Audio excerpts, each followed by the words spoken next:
Ji, history of volleyball है। Volleyball की history सबसे पहले देखते हैं। वॉलीबॉल की जो हिस्ट्री है,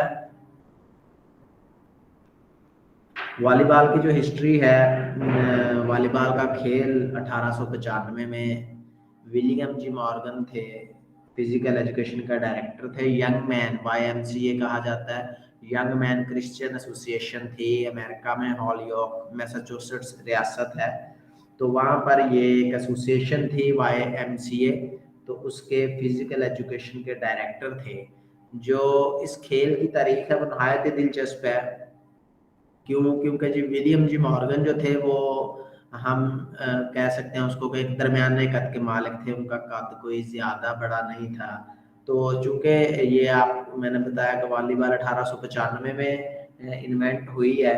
इससे पहले 1891 में बास्केटबॉल डिस्कवर हो चुकी थी, वो भी इन्वेंट हो चुकी थी अमेरिका में ही। तो उसमें क्या था कि उस जो लंबे कद वाले लोग थे उनको उसमें ज़्यादा एडवांटेज था कि वो लंबे कद की वजह से बास्केट चूंकि हाइट के ऊपर थी तो उसमें आसानी के साथ बास्केट जो है उस बॉल जो है उसमें डाल लेते थे। तो वॉलीबॉल जो विलियम जी मॉर्गन थे, चूंकि दरमियाने कद के मालिक थे, तो वो बास्केटबॉल में उतनी अच्छी कारकर्दगी ना दिखा सकते। तो क्योंकि बास्केट जो है वो बुलंदी पर होती है और उनके लिए इतनी हाइट पर जो बास्केट को करना मुश्किल होता। तो इस तरह उन्होंने सोचा कि एक नया जो है खेल बनाया जाए, तो जो कि दरमियाने कद वाले खेलें और लुत्फ उससे हासिल कर सकें। तो इस तरह उन्होंने इस खेल को इजाद किया। तो इस खेल का जो पुराना नाम था वॉलीबॉल का वो मिंटोनेटी था। जो ओल्ड नेम है वॉलीबॉल का वो मिंटोनेटी था। जो वॉलीबॉल इसका नाम रखा गया है, वो उनके जो उस्ताद थे विलियम जी मॉर्गन ने के, उन्होंने इसको अडॉप्ट किया इस वजह से कि वॉलीबॉल खेली जब जाती है तो इसमें जो नेचर है, वॉली का मतलब है उछालना, यानी कि propel on an object in the air. तो इस खेल में चूंकि बाल को उछाला जाता है और इसे हरकत में रखा जाता है, तो इसलिए उसे वॉलीबॉल का नाम दिया गया। तो वॉलीबॉल के जो पहले कवानीन थे वो भी विलियम जी मॉर्गन ने ही लिखे थे, और YMCA नॉर्थ अमेरिका की जो एथलेटिक एसोसिएशन थी उनकी जो पहली हैंडबुक 1897 में शाया हुई, तो उसमें ये पहले जो वॉलीबॉल के रूल थे वो पब्लिश किए गए। गो के उस वक्त इसकी जो ग्राउंड्स की जो अब हैं डायमेंशन वो ये नहीं थी। उस वक्त ग्राउंड की जो लंबाई और चौड़ाई में वाज़ेह फ़र्क था, उसमें खिलाड़ियों की तादाद भी और थी। और सबसे बढ़कर के जो वॉलीबॉल था वो इस बाल जो जिस जिस बाल से आजकल खेला जाता है इस बाल से नहीं खेला जाता था। तो किस बाल से खेला जाता था? क्योंकि ये बास्केटबॉल से इंस्पायर होके इस खेल को इजाद किया था। तो उस वक्त जो वॉलीबॉल के लिए भी बाल इस्तेमाल किया जाता था वो बास्केटबॉल वाला ही बाल था। इसी वजह से जो चूंकि वो हार्ड बाल होता था, तो फिर मौजूदा जो बाल है ये 1900 में आके इसको इंट्रोड्यूस करवाया, यानी कि 5 साल बाद 1895 में अगर वॉलीबॉल इंट्रोड्यूस करवाई गई है, तो 1900 में आके जो है वो नए डिज़ाइन की जो जिसका वजन पहली बाल से यानी कि बास्केटबॉल वाली बाल से नहायत कम था, तो उसको इंट्रोड्यूस करवाया गया वॉलीबॉल के कंपटीशन में। तो जो फेडरेशन है इसकी FIVB, जिस तरह फुटबॉल की फीफा है, क्रिकेट की ICC है, तो जो वॉलीबॉल की फेडरेशन है उसको फेडरेशन इंटरनेशनल डी वॉलीबॉल कहा जाता है। ये पेरिस में 1947 में पहले दफ़ा जो है वो बनाई गई।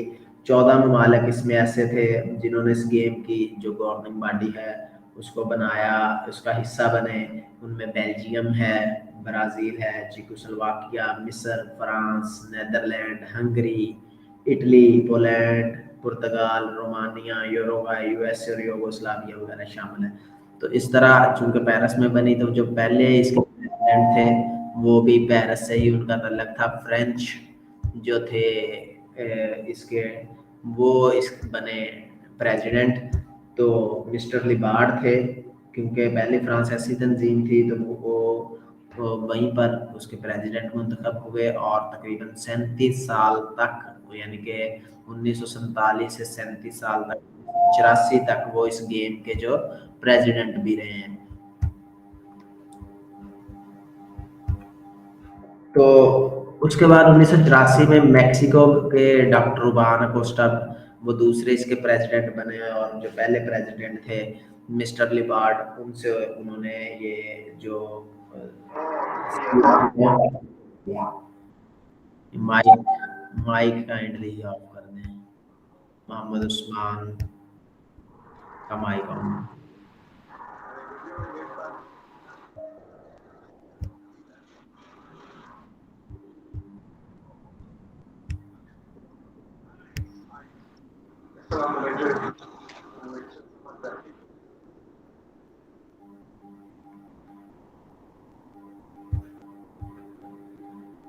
जी 1984 में मेक्सिको के जो डॉक्टर रुबान अकोस्टा थे वो दूसरे सदर बने। उसके बाद फिर चाइना के जो मिस्टर जिजोंग वाई 31 में जो FIVB की इंटरनेशनल जो कांग्रेस थी उसके दुबई में, उस वहाँ पर इस मौका पर वो तीसरे सदर जो है वो मुंतखब हुए। उसके बाद फिर डॉक्टर आने ग्रेसा जो चौथे सदर 2012 में मुंतखब हुए, उनका ताल्लुक चूंकि ब्राज़ील से है, और ये 2016 में दोबारा यानी कि 4 साल के लिए थे। उसके बाद 2016 में ये दोबारा मुंतखब हुए लगातार जो 8 साल के लिए। तो 8 साल यानी कि 8 से 2016 में मुंतखब हुए, तो अब 2024 तक जो है वो ये सदर रहेंगे। तो इस तरह यानी कि 1947 से लेकर आज तक इसके अभी तक जो FIVB है, सिर्फ इसके 4 जो है सदर, 4 अफराद ऐसे हैं जो अभी तक इस गेम के जो सदर रह चुके हैं। तो FIB ने जो पहली इसकी वर्ल्ड वॉलीबॉल चैंपियनशिप थी मर्दों के लिए 1949 में चेकोस्लोवाकिया में मुनक्कद करवाई, जिसमें सोवियत यूनियन ने फतह हासिल की। इसी तरह जो औरतों की पहली वॉलीबॉल चैंपियनशिप थी वो 1952 में मास्को में मुनक्कद हुई।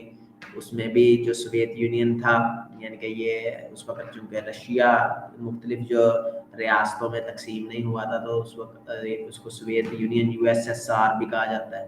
तो तमाम रियासतें चूँकि इकट्ठी थी तो उन्होंने इसमें कामयाबी हासिल की। तो ये जो चैम्पियनशिप है वो हर 4 साल बाद मुनक्कद होती है। उसके बाद जो ओलंपिक में वॉलीबॉल है उसको शामिल किया गया 1964 में, ख़वातीन के इवेंट को भी और जो मर्द हैं उनके इवेंट को भी 1964 के ओलंपिक में शामिल किया गया। और तो 1964 की जो ओलंपिक हैं उसमें 10 मेल टीम थी जिन्होंने शिरकत की, और 6 जो है वो ख़वातीन की टीम थी जिन्होंने पहली मरतबा ओलंपिक में वॉलीबॉल के इवेंट में शिरकत की थी। तो जो जापान की जो ख़वातीन थी उन्होंने गोल्ड मेडल हासिल किया, और जो मर्द थे सोवियत यूनियन के USSR के, तो उन्होंने गोल्ड मेडल जीता। तो इस तरह यानी कि इनिशियली अगर स्टार्ट में देखें तो जापान का और सोवियत यूनियन का इसके ऊपर होल्ड रहा है वॉलीबॉल के ऊपर। इनिशियली जितने भी स्टार्ट में इवेंट हुए हैं, चाहे वो वर्ल्ड कप हो, चाहे वो चैंपियन ट्रॉफी हो, चाहे वो ओलंपिक हो, तो हर अगर इवेंट देखेंगे या तो सोवियत यूनियन विनर होगा, नहीं तो रनर अप वो लाजमी होगा। 1966 में जो पोलैंड है उसने पहला इसका वर्ल्ड कप जो था मर्दों का उसको उसकी मेज़बानी की। तो उसमें भी जो सोवियत यूनियन था वो विनर रहा, और पोलैंड जो था वो रनर अप रहा। तो उसके बाद 1973 में जो ख़वातीन का वर्ल्ड कप पहली मरतबा मुनक्कद करवाया गया, यूरुग्वाय ने उसकी मेज़बानी की, तो उसमें भी जो सोवियत यूनियन था उसने कामयाबी हासिल की, विनर वो था। और जापान जो था वो रनर अप के तौर पर जो उसने इस कंपटीशन में हिस्सा लिया था, रनर अप रहा। तो वॉलीबॉल का जो वर्ल्ड कप है वो भी इसी तरह हर 4 साल बाद जो है वो करवाया जाता है। तो चूँकि ये जो फेडरेशन थी 1947 में बनी थी पेरिस में, तो जो इसका इब्तदाई हेडक्वार्टर था यानी कि जो तंजीम की गवर्निंग बॉडी मुकम्मल, तो वो वहीं पर थी पेरिस में। तो उसको फिर 1947 से जब दूसरे सदर बने 1984 में, तो तब इसका जो हेडक्वार्टर है तो वो लुज़ाने स्विट्ज़रलैंड का शहर है। और आपको पता होगा कि जितनी भी इस वक्त स्पोर्ट्स इवेंट हैं, बड़ी बड़ी ऑर्गेनाइजेशन, हर स्पोर्ट्स की गवर्निंग बॉडी, उसका हेडक्वार्टर मोस्टली स्विट्ज़रलैंड में ही है। तो उसको वही स्पोर्ट्स सिटी भी कहा जाता है इसी वजह से, और दुनिया का खूबसूरत तरीन जो शहर है वो भी तस्वर किया जाता है। तो हर एक जो गेम है वो भी उसकी जो पार्टी है उनकी भी जो है वो वहीं पर अपना जो हेडक्वार्टर है वो मूव करते हैं। तो वॉलीबॉल जो गेम है मुख्तलिफ इसकी इकसाम है। हकीकत में तो ये इंडोर वॉलीबॉल है, लेकिन हमारे यहाँ अपने आपको पता है कि फैसिलिटीज़ नहीं है, तो हमने ऑफिशियली ऐसी इसकी कोई वेरिएशन नहीं है, लेकिन हमने उसको एक अपनी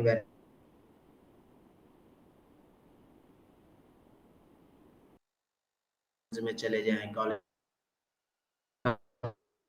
वॉलीबॉल का अगर आपको नेट मिलेगा तो वो प्रॉपर कोई इंडोर कोर्ट में नहीं होता, वो बाहरी ग्राउंड में ही लगा होता है। तो लेकिन ऑफिशियली तौर पर जो वॉलीबॉल है वो इंडोर गेम है। सबसे पहली मरतबा इंडोर वॉलीबॉल जो है वो स्टार्ट हुआ। तो उसके बाद इसकी जो दूसरी वेरिएशन है वो बीच वॉलीबॉल है। बीच वॉलीबॉल काफ़ी जो पुराना इंट्रोड्यूस करवाया गया है इवेंट। तो लेकिन एक स्नो बॉल है, तो स्नो बॉल पहले से इंट्रोड्यूस्ड नहीं है। बीच वॉलीबॉल में क्या है कि साले समंदर के ऊपर जो रेत होती है तो वहां पर खेली जाती है, दो खिलाड़ी इस टीम में एक टीम में हिस्सा लेते हैं। तो स्नो वॉलीबॉल जो 2023 का ऑफिशियल कैलेंडर है वॉलीबॉल का FIVB का, तो उसमें उन्होंने इसको इंक्लूड किया है, लेकिन अभी इसके जो इवेंट हैं वो नहीं हुए। तो यानी कि उनकी प्लानिंग यही है कि स्नो के ऊपर भी वॉलीबॉल के इवेंट जो है वो करवाए जाए। तो बीच वॉलीबॉल में क्या होता है कि एक टीम जो वो रेत का कोर्ट होता है उस पर खेलते हैं, और दो खिलाड़ी होते हैं एक टीम में। पहली मरतबा कैलिफोर्निया में इसको 1930 में खेला गया। तो पहला जो ऑफिशियल बीच वॉलीबॉल का टूर्नामेंट था वो 1948 में जो कैलिफोर्निया की ही रियासत, अमेरिका की रियासत कैलिफोर्निया, वहीं खेला गया उसके बीच के ऊपर। तो पहली जो फर्स्ट फेडरेशन इंटरनेशनल वॉलीबॉल की जो वर्ल्ड चैंपियनशिप हुई बीच के हवाले से, वो 1986 में रियो डी जेनेरो यानी कि ब्राज़ील का आपको पता है दारुल खिलाफा है, तो वहाँ पर मुनक्कद हुई। तो इसी तरह 1996 में इस बीच वॉलीबॉल को भी जो ओलंपिक में, वैसे तो ओलंपिक में वॉलीबॉल जो इंक्लूड की गई हम पहले डिस्कस कर चुके हैं 1964 में, लेकिन बीच वॉलीबॉल की जो वेरिएशन है इसको जो 1996 में ओलंपिक में इंक्लूड किया गया था as a second discipline of volleyball. तो वॉलीबॉल का आगे चूंकि हमारा जो रिलेटिव है, हम इस यहाँ पर इंडोर वॉलीबॉल है उसी को कवर करेंगे। तो वॉलीबॉल इंडोर के हवाले से ही हम इसके कोर्ट की डायमेंशन देखेंगे और उसकी जो रूल्स रेगुलेशन वो वॉलीबॉल इंडोर वॉलीबॉल है उसको डिस्कस करते हैं।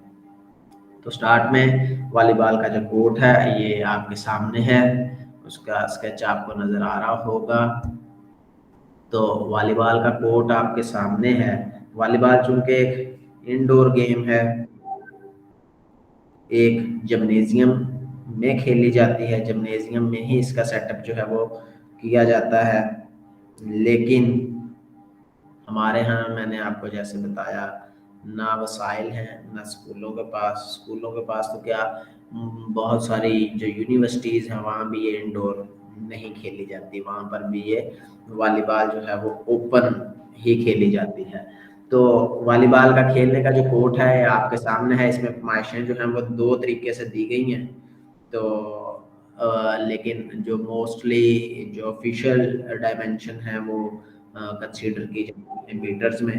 तो मीटर में आपके सामने है कि इसकी जो कोर्ट की लंबाई है वो 18 मीटर होती है, और जो इसकी चौड़ाई है वॉलीबॉल के कोर्ट की वो 9 मीटर होती है। तो जबकि तमाम जो अतराफ हैं उनमें जो फ्री जोन है वो 3 मीटर फ्री जोन के तौर पर जगह छोड़ी जाती है, यानी कि उस 3 मीटर के एरिया में कोई भी रुकावट नहीं होती। और बुलंदी अगर हाइट देखी जाए यानी कि जो छत है, अगर जिम्नेजियम है जो कि इंडोर, तो जिम्नेजियम की जो छत है वो कम से कम 7 मीटर ऊंची होनी चाहिए लोकल लेवल के ऊपर। अगर हम बात करते हैं फेडरेशन इंटरनेशनल वॉलीबॉल के जो ऑफिशियल मुकाबला जात हैं, तो उसके लिए जो बुलंदी की जानब है कम से कम 12 मीटर तक कोई भी ऐसी रुकावट, 12.5 मीटर तक कोई भी ऐसी रुकावट नहीं होनी चाहिए। तो उसमें जो फ्री जोन है वो भी 5 मीटर साइड लाइन, लंबाई के रुख वाली जो लाइन है इनको साइड लाइन कहा जाता है। तो इन लाइनों की तरफ 5 मीटर जो जगह है वो छोड़ी जाती है, और जो पीछे जो एंड लाइन के बैक साइड जो चढ़ाई के रुख वाली लाइन, इसको एंड लाइन कहा जाता है। ये देखिए जी, ये जो एंड लाइन है और ये साइड लाइन है। तो साइड लाइन के इस तरफ जो जगह खाली छोड़ी जाएगी और इस तरफ जो जगह खाली छोड़ी जाएगी, ताकि यहाँ पर कोई रुकावट ना हो, तो वो कितनी होगी, साइडों पर 5 मीटर ये ऐसे, और जो ये बैक साइड एंड लाइन है इसकी बैक साइड के ऊपर कम से कम जो है वो 6 मीटर जगह छोड़ी जाती है। तो इस तरह हम कह सकते हैं जो सर्विस करवाई जाती है एंड लाइन से पीछे से करवाई जाती है, एंड लाइन है तो इसके पीछे से सर्विस करवाई जाएगी, तो ये 9 मीटर इस तरह और सर्विंग का एरिया, और इस तरह पीछे की जानब अगर 6.5 मीटर है तो इस एरिए से सर्विस करवाई जाती है। तो वॉलीबॉल कोर्ट की जो सतह है, चूंकि इंडोर कोर्ट है, तो इंडोर कोर्ट में इसकी जो सतह है वो बनी होती है लकड़ी या किसी खास मटेरियल की। तो जो सतह है वो बिल्कुल हमवार होगी, लाइट कलर की होगी, और जो लाइनें हैं वो कंट्रास्ट होंगी, यानी जो फ्लोर है उससे कंट्रास्ट कलर होगा। अमूमी तौर पर वाइट रंग से इसको मार्क किया जाता है, और ये तमाम लाइनें, यानी कि ये लाइन है तो इस लाइन की मोटाई 5 सेंटीमीटर जो है वो होगी, यानी कि 5 सेंटीमीटर कह सकते हैं उसको, या 2 इंच भी कहा जा सकता है। तो 2 इंच या 5 सेंटीमीटर उसकी मोटाई होगी। लंबाई के रुख वाली लाइन कौन सी है जी, यहाँ से स्टार्ट होती है और यहाँ तक जाती है। इसी तरह इस तरफ 2 आमने सामने लाइनें लगाई जाती हैं, तो इस तरह आमने सामने वाले जब इजला आपस में बराबर हो तो उसको क्या कहा जाता है, मुस्ततील। तो ये मुस्ततील शक्ल का एक कोर्ट होता है, रेक्टेंगुलर मुस्ततील को कहते हैं। पेपर में अमूमी तौर पर एक क्वेश्चन पूछा जाता है जी, the court of volleyball is square, rectangular, तो ओवल, इस तरह के जो क्वेश्चन है वो पूछे जाते हैं। तो ये रेक्टेंगुलर शेप होता है। तो जो लाइनें हैं वो हदबंदी करती हैं, लंबाई के रुख वाली लाइनें इनको साइड लाइन कहा जाता है, चौड़ाई के रुख वाली लाइनें जो हैं इनको एंड लाइन कहा जाता है। इसके दरमियान बाद आता है जी सेंटर लाइन। सेंटर लाइन कौन सी होगी, ये नेट है तो नेट के बिल्कुल नीचे ये वाली जो लाइन है इसको सेंटर लाइन जो है वो कहा जाता है। तो ये दोनों ग्राउंड में इस तरह लगाई जाती है कि दोनों साइडें जो है वो आपस में बराबर हो जाएं, यानी कि ये सेंटर लाइन है तो इससे यहाँ से लेकर यहाँ तक 9 मीटर होगा, और इस सेंटर लाइन से इस लाइन तक जो एरिया है वो 9 मीटर होगा। तो चूंकि 18 मीटर लंबाई थी तो एक हिस्सा जो है वो 9 मीटर, अब देखिए 9 मीटर चौड़ा और 9 मीटर ही है इसकी जो लंबाई है वो हो जाएगी। तो एक साइड जो है 9 × 9 मीटर की, और टोटल उसकी अगर कोर्ट की चौड़ाई देखेंगे तो 18 मीटर लंबाई होगी और 9 मीटर जो है उसकी चौड़ाई होगी। तो कोर्ट में ये जो सेंटर लाइन लगाई जाती है नेट के बिल्कुल नीचे, इस सेंटर लाइन से दोनों तरफ, यानी कि कोर्ट की दोनों जानब, उस तरफ भी ये और इस सेंटर लाइन से इस तरफ भी 3-3 मीटर के फासले के ऊपर, ये देखिएगा यहाँ पे ये लिखा भी हुआ, उसने मेंशन किया है स्केच में। तो यहाँ से लेकर यहाँ तक का जो फासला है ये 3 मीटर का होगा। ये देखिए लाइन की मोटाई उन्होंने लिखा है 2 इंच या 5 सेंटीमीटर। सेंटर लाइन, तमाम लाइनों की मोटाई 5 सेंटीमीटर ही होती है। तो इस एरिया से इस लाइन से इस लाइन तक, इस लाइन को क्या कहा जाता है, अटैक लाइन। तो ये अटैक लाइन है, ये सेंटर लाइन है, इसके दरमियान वाला जो एरिया इसको क्या कहा जाता है, अटैक एरिया। तो या इसको फ्रंट जोन भी कहा जाता है। उसके बाद जैसे ये सेंटर लाइन है, सेंटर लाइन से ये पीछे है, पीछे यानी कि 9 मीटर था, तो सेंटर लाइन से यहाँ तक 3 मीटर का एरिया, और फिर यहाँ से पीछे तक 6 मीटर का एरिया है जो बच जाता है। इसको बैक जोन कहा जाता है, और इसको फ्रंट जोन या इसको अटैक एरिया और इसको डिफेंसिव एरिया भी कहा जाता है। तो इसी तरह दोनों तरफ, इस तरफ भी अटैक एरिया ये होगा, उस तरफ अटैक एरिया ये होगा। इस तरफ जो डिफेंसिव एरिया वो ये होगा, उस तरफ डिफेंसिव एरिया वो होगा। तो दोनों की जो दोनों तरफ जो सर जी सर एरो से शो करवा दें, ऐसे समझ नहीं आ रही। एरो मैं कर रहा हूँ, उसके ऊपर मूव हो नहीं रहा आपको शो? नो सर, शो नहीं हो रहा। अच्छा, एक मिनट मुझे देखने दीजिए, मैं एरो तो सर ये स्लाइड स्लाइड को भी जूम करें सर।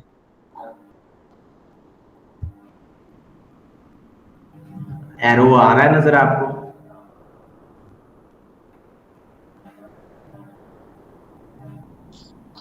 नो सर, अब नो नहीं आ सर। रहा पहले। एरो क्यों नहीं नजर आ रहा है, एक मिनट मुझे देखने दीजिए।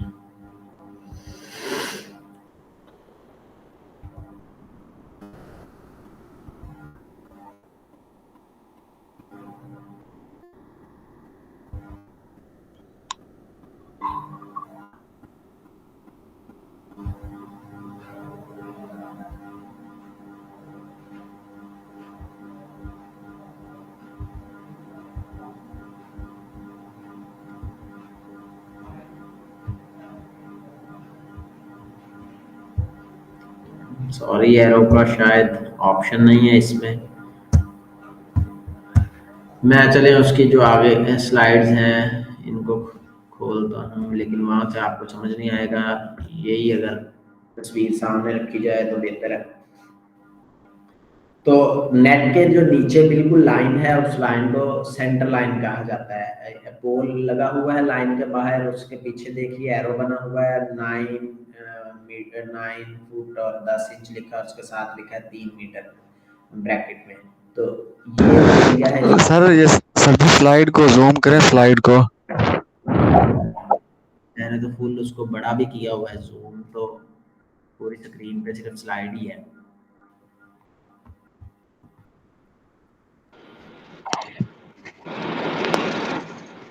उस्मान भाई, आप अपनी स्क्रीन को खुद भी कर सकते। अब देखिए,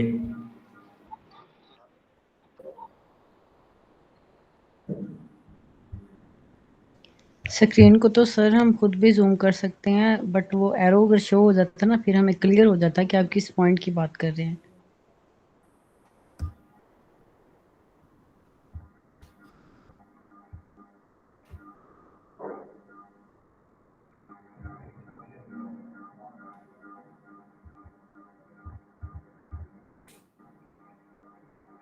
जी, हर कोर्ट में जो अटैक लाइन जो फ्रंट एरिया, वो अब चूंकि एरो शो नहीं हो रहा, मुझे तो यही था कि एरो आपको शो हो रहा है, मैं तो एरो के हिसाब से उसको तब से मूव करके बता रहा था। मैंने इसीलिए जो नेक्स्ट स्लाइड है वो भी नहीं की थी, इसीलिए इसी स्लाइड को लेकर बैठा था। एक मिनट सर, पहले एरो मूव कर रहा था।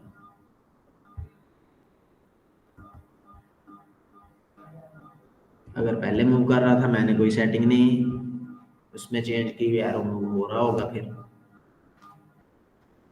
या चलें आगे नेक्स्ट स्लाइड के ऊपर ही फिर चलते हैं, अगर नहीं एरो शो हो रहा। तो जो प्लेइंग कोर्ट है वो 18 मीटर जो उसकी लंबाई है और 9 मीटर उसकी चौड़ाई होती है। साइडों से आपको जैसे बताया कि फ्री जोन 3 मीटर तक होता है तमाम अतराफ से, और मिनिमम जो बुलंदी है वो 7 मीटर तक होती है। लेकिन अगर ऑफिशियल मुकाबला जाता है FIVB के देखेंगे तो फ्री जोन साइड लाइनों के दोनों तरफ बाहर 5 मीटर होगा, और जो बैक लाइन हैंड लाइन जिसके बैक से सर्विस करते हैं तो वहाँ पर 6.5 मीटर होगा। तो इसी तरह जो बुलंदी की जानब 12.5 मीटर तक कोई भी रुकावट उसमें नहीं होती। जो ये फर्श है इसका वो लकड़ी का बना हुआ होता है, और जितनी भी ये सरफेस है वो फ्लैट होती है, लाइट कलर की होती है, और लाइन जो का रंग है वो सफ़ेद होता है। और जो फ्री जोन है उसको और किसी कलर से जाहिर किया जाता है। ये नहीं है कि फर्श का कलर एक ही रहे और पता ही ना चले जी कौन सा एरिया फ्री जोन है और कौन सा एरिया जो है वो प्लेइंग एरिया है। तो इसलिए उसको एक अलग कलर से मेंशन किया जाता है, कंट्रास्ट होता है, लाइनें जो हैं वो वाइट कलर से मार्क की जाती हैं और इजीली विजिबल होती हैं। तो तमाम जितनी भी लाइनें हैं वो 5 सेंटीमीटर जो है वो उनकी मोटाई होती है। और जो एक्सक्यूज मी सर, हमें ना नेक्स्ट स्लाइड शो नहीं हो रही, वही कोट ही शो हो रहा है सर। क्यों नहीं शो हो रहा?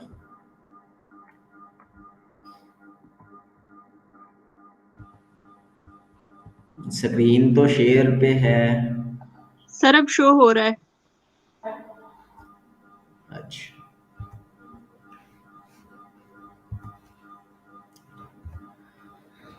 जी। तो सेंटर लाइन जो है वो कोर्ट को 2 बराबर हिस्सों में तकसीम करती है, बिल्कुल नेट के नीचे लगाई जाती है। तो जब जब ये तकसीम करती है तो कोर्ट अब चूंकि कितना था, 18 मीटर लंबाई थी उसकी और 9 मीटर चौड़ाई थी। तो जब दरमियान से तकसीम करेगी तो इसका मतलब है एक साइड पर 9 मीटर आ जाएगा, दूसरी साइड पर भी 9 मीटर। अब अगर वैसे रेक्टेंगुलर शेप थी तो अगर एक साइड की हम शेप देखेंगे तो वो बिल्कुल स्क्वायर बन जाएगा, 9 मीटर ही उसकी लंबाई होगी और 9 मीटर ही चौड़ाई होगी। तो ये आपको नजर आ रही है, कोर्ट नजर आ रहा है? No sir. No sir, court नजर नहीं आ रहा सर। कौन सी आपको स्लाइड नजर आ रही है? सर इसमें Sir, मयरिंग she वाली has स्टेटमेंट्स ही हैं।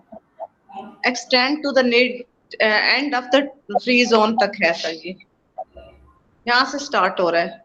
It is 15 some long। Yes sir, अब अब कोड कोड शो हो रहा है।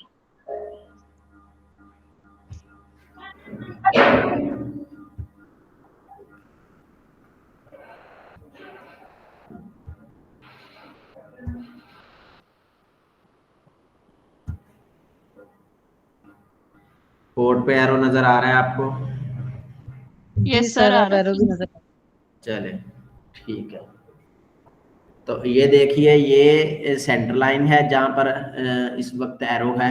तो ये इसने दो बराबर हिस्सों में इसको कोड को तकसीम किया है। एक हिस्सा दूसरी साइड है और ये एक यहाँ से लेकर यहाँ तक है। अब चूंकि लंबाई यहाँ से लेकर इस लाइन तक थी 18 मीटर, तो अब ये दरमियान में इस तरह लगाई जाती है। पहले शेप कौन सी थी? रेक्टेंगुलर शेप थी, यानी कि आमने सामने वाले अजला आपस में बराबर थे। ये अगर 9 मीटर लाइन थी तो ये भी 9 मीटर थी। इसी तरह ये अगर 18 मीटर थी तो ये भी 18 मीटर थी। अब चूंकि सेंटर लाइन है, इस लाइन को तकसीम कर रही है, तो इसका मतलब ये वाला हिस्सा कितना बच गया? 9 मीटर। और इसी तरह ये वाला जो हिस्सा है ये भी 9 मीटर जो है वो बच जाता है। तो 9 मीटर का एक टीम के पास एरिया होता है जिसमें वो खेलते हैं। तो अब इसकी फर्दर डिवीजन क्या है कि इस लाइन से, सेंटर लाइन से दोनों जानब, उस तरफ भी और इस तरफ भी, ये लाइन है तो यहाँ पर लाइन लगाई जाती है 3 मीटर का फासला। ये देखिए 3 मीटर का यहाँ पर से लेकर यहाँ तक लाइन जो है वो बिल्कुल सीध में मार्क की जाती है, पैरेलल टू एंड लाइन। तो उसी के मतवाजी लगती है। जैसे ये एंड लाइन लगी तो उसी के मतवाजी लगती है। उससे क्या होता है कि ये हिस्सा 3 मीटर रह जाता है और ये जो बैक वाला है, इस अटैक लाइन से जो एंड लाइन है इसके दरमियान वाला जो एरिया है ये 6 मीटर होता है। 6 मीटर ये, 3 मीटर ये, 6 और 3 9, और 3 मीटर ये, 6 3 9 3 12 और इसी तरह पीछे 6। तो 18 मीटर इसकी टोटल लंबाई जो है वो बनती है। तो ग्राउंड जो या कोर्ट जो है उसको 4 हिस्सों में तकसीम कर लिया जाता है। लेकिन एक टीम के हिस्से में ये 2 साइड आती हैं, यानी कि हर टीम को 2 जोन मिलते हैं। एक जोन उसका अटैक एरिया होता है और दूसरा डिफेंसिव एरिया होता है। तो इसी तरह इस टीम का अटैक एरिया ये है और डिफेंसिव एरिया ये है। तो अब तमाम लाइनें जितनी भी ये लगी होंगी उनकी तमाम की मोटाई 5 सेंटीमीटर होगी। तो सर्विस जोन जो है वो क्या है? सर्विस कहाँ से करवाई जाती है? ये एंड लाइन है, ठीक है जी, इस एरिया से पीछे। अब चूंकि यहाँ ये एक्सटेंड होती हैं लाइनें इस तरह पीछे की जानब, तो ये एरिया जो है ये क्या कहलाता है? सर्विस। इस लाइन के बिल्कुल सीध से सर्विस पीछे से करवाई जाती है। ये पीछे को जो 6.5 मीटर फ्री जोन पीछे होता है, यानी कि 6.5 मीटर खिलाड़ी के पास जगह होती है, वो वहां से जाके जंप ले जैसे भी सर्विस करवाए। और 9 मीटर जो है उसका इस तरह होता है। तो ये इसको सर्विस जोन जो है वो कहा जाता है। तब्दीली का इलाका, इसमें चेंज एरिया जो है, चेंज एरिया क्या होगा? अगर किसी खिलाड़ी ने आना है तो ये जो अटैक एरिया है 3 मीटर का, यहाँ से लेकर यहाँ तक दोनों टीमों का चेंज एरिया इसको कहा जा सकता है। यानी कि अगर इस टीम का, ये टीम ए है, इस टीम के किसी खिलाड़ी ने अगर इंटर होना है तो ये इस टीम का खिलाड़ी यहाँ से इंटर होकर अंदर आएगा। यानी कि उसने अगर इस पोजीशन के ऊपर भी आना है तो उसकी एंट्री यहाँ से होगी और फिर वो इस जगह के ऊपर आएगा। उसमें तब्दीली का तरीकाकार आगे हम उसको करेंगे कि कैसे होगा। ये वाला जब खिलाड़ी तब्दील होगा ये भी इस लाइन के ऊपर पहुंचेगा, बाहर वाला जिस खिलाड़ी ने अंदर है ना ये वो भी इस लाइन के ऊपर। तो इस लाइन के ऊपर दोनों खिलाड़ी जो है वो हाथ टच करेंगे, अंदर वाला खिलाड़ी बाहर निकलेगा और बाहर वाला खिलाड़ी जो है वो अंदर आएगा। इसी तरह दूसरी टीम है तो उसके पास भी ये तब्दीली का एरिया है 3 मीटर का, तो वो भी इसी तरह उधर से इंटर होंगे। बेशक जिस पोजीशन के ऊपर भी खिलाड़ी को वो भेज रहे हैं तो एंट्री उनकी यहाँ से होगी। अब इसमें एक खिलाड़ी होता है लिब्रो। लिब्रो के लिए तब्दीली का जोन ये, लिब्रो खिलाड़ी है वो तब्दीली का जोन ये अटैक लाइन से लेकर एंड लाइन के दरमियान एरिया 6 मीटर का। तो इस एरिए से वो उसने इंटर होना है तो यहीं से इंटर होगा, यहीं से वो बाहर निकलेगा। क्यों? क्योंकि जो लिब्रो है उसके लिए रिस्ट्रिक्शन है मुख्तलिफ, वो आगे हम उसको डिस्कस करेंगे कि वो कैसा होगा, उसका काम क्या है, उसकी यूनिफॉर्म क्या है, तो वो आगे उसको डिस्कस करते हैं। तो यहाँ तक क्लियर है आपको? सर जी जी सर ये जो सेंटर लाइन से 3 मीटर का एरिया फ्री जोन का मार्क किया हुआ है जहाँ से आप प्लेयर्स कह रहे हैं एंटर होंगे, हाँ जी वो कोई भी प्लेयर जो 6 प्लेयर होते हैं ना शायद दोनों साइडों पे, तो वो वहां से ऐड होंगे। बिल्कुल वहां से होंगे। अगर उन 6 प्लेयर में एक लिबरो खिलाड़ी है तो वो वहां से ऐड नहीं होगा। लिबरो खिलाड़ी अगले अटैक एरिया में नहीं जाएगा, उसका काम है डिफेंस करना। अगर बाकी 6 खिलाड़ी हैं उनमें से वो एक लिबरो को इधर से, लिबरो भी खेल रहा है, तो वो अगर उन पांचों को बाहर निकालना हो तो वो 5 इधर से आएंगे, तब्दील होंगे। लिबरो खिलाड़ी को जब भी तब्दील किया जाएगा वो ये जोन जो है 6 मीटर का, तो वो यहाँ से बाहर निकलेगा और यहीं से उसकी एंट्री होगी, क्योंकि वो अगली पोजीशन के ऊपर जाकर नहीं खेल सकता। वो आगे लिबरो का जो रूल है वो आगे हम डिस्कस करेंगे, तो उसमें हमें पता चलेगा कि लिबरो क्या होता है, उसकी जिम्मेदारियां क्या हैं, उसका जो नेम है यानी कि काम है वो क्या है। तो ये सारा कुछ है उसमें करेंगे। यहाँ तक बाकी और किसी का भी अगर है, किसी को नहीं पता चल रहा कोड की डायमेंशन के हवाले से। जी कोड की डायमेंशन क्लियर है। थोड़ा सा हिस्ट्री के हवाले से मेरा क्वेश्चन है कि हिस्ट्री में आपने कहा था कि इनके जो आवाज कौन। काइंडली दोबारा रिपीट कीजिएगा क्वेश्चन, आपकी जो आवाज है वो नहीं आ रही। सर मेरी आवाज़ अब क्लियर है? हाँ जी, आवाज आपकी लाउड कर रही है।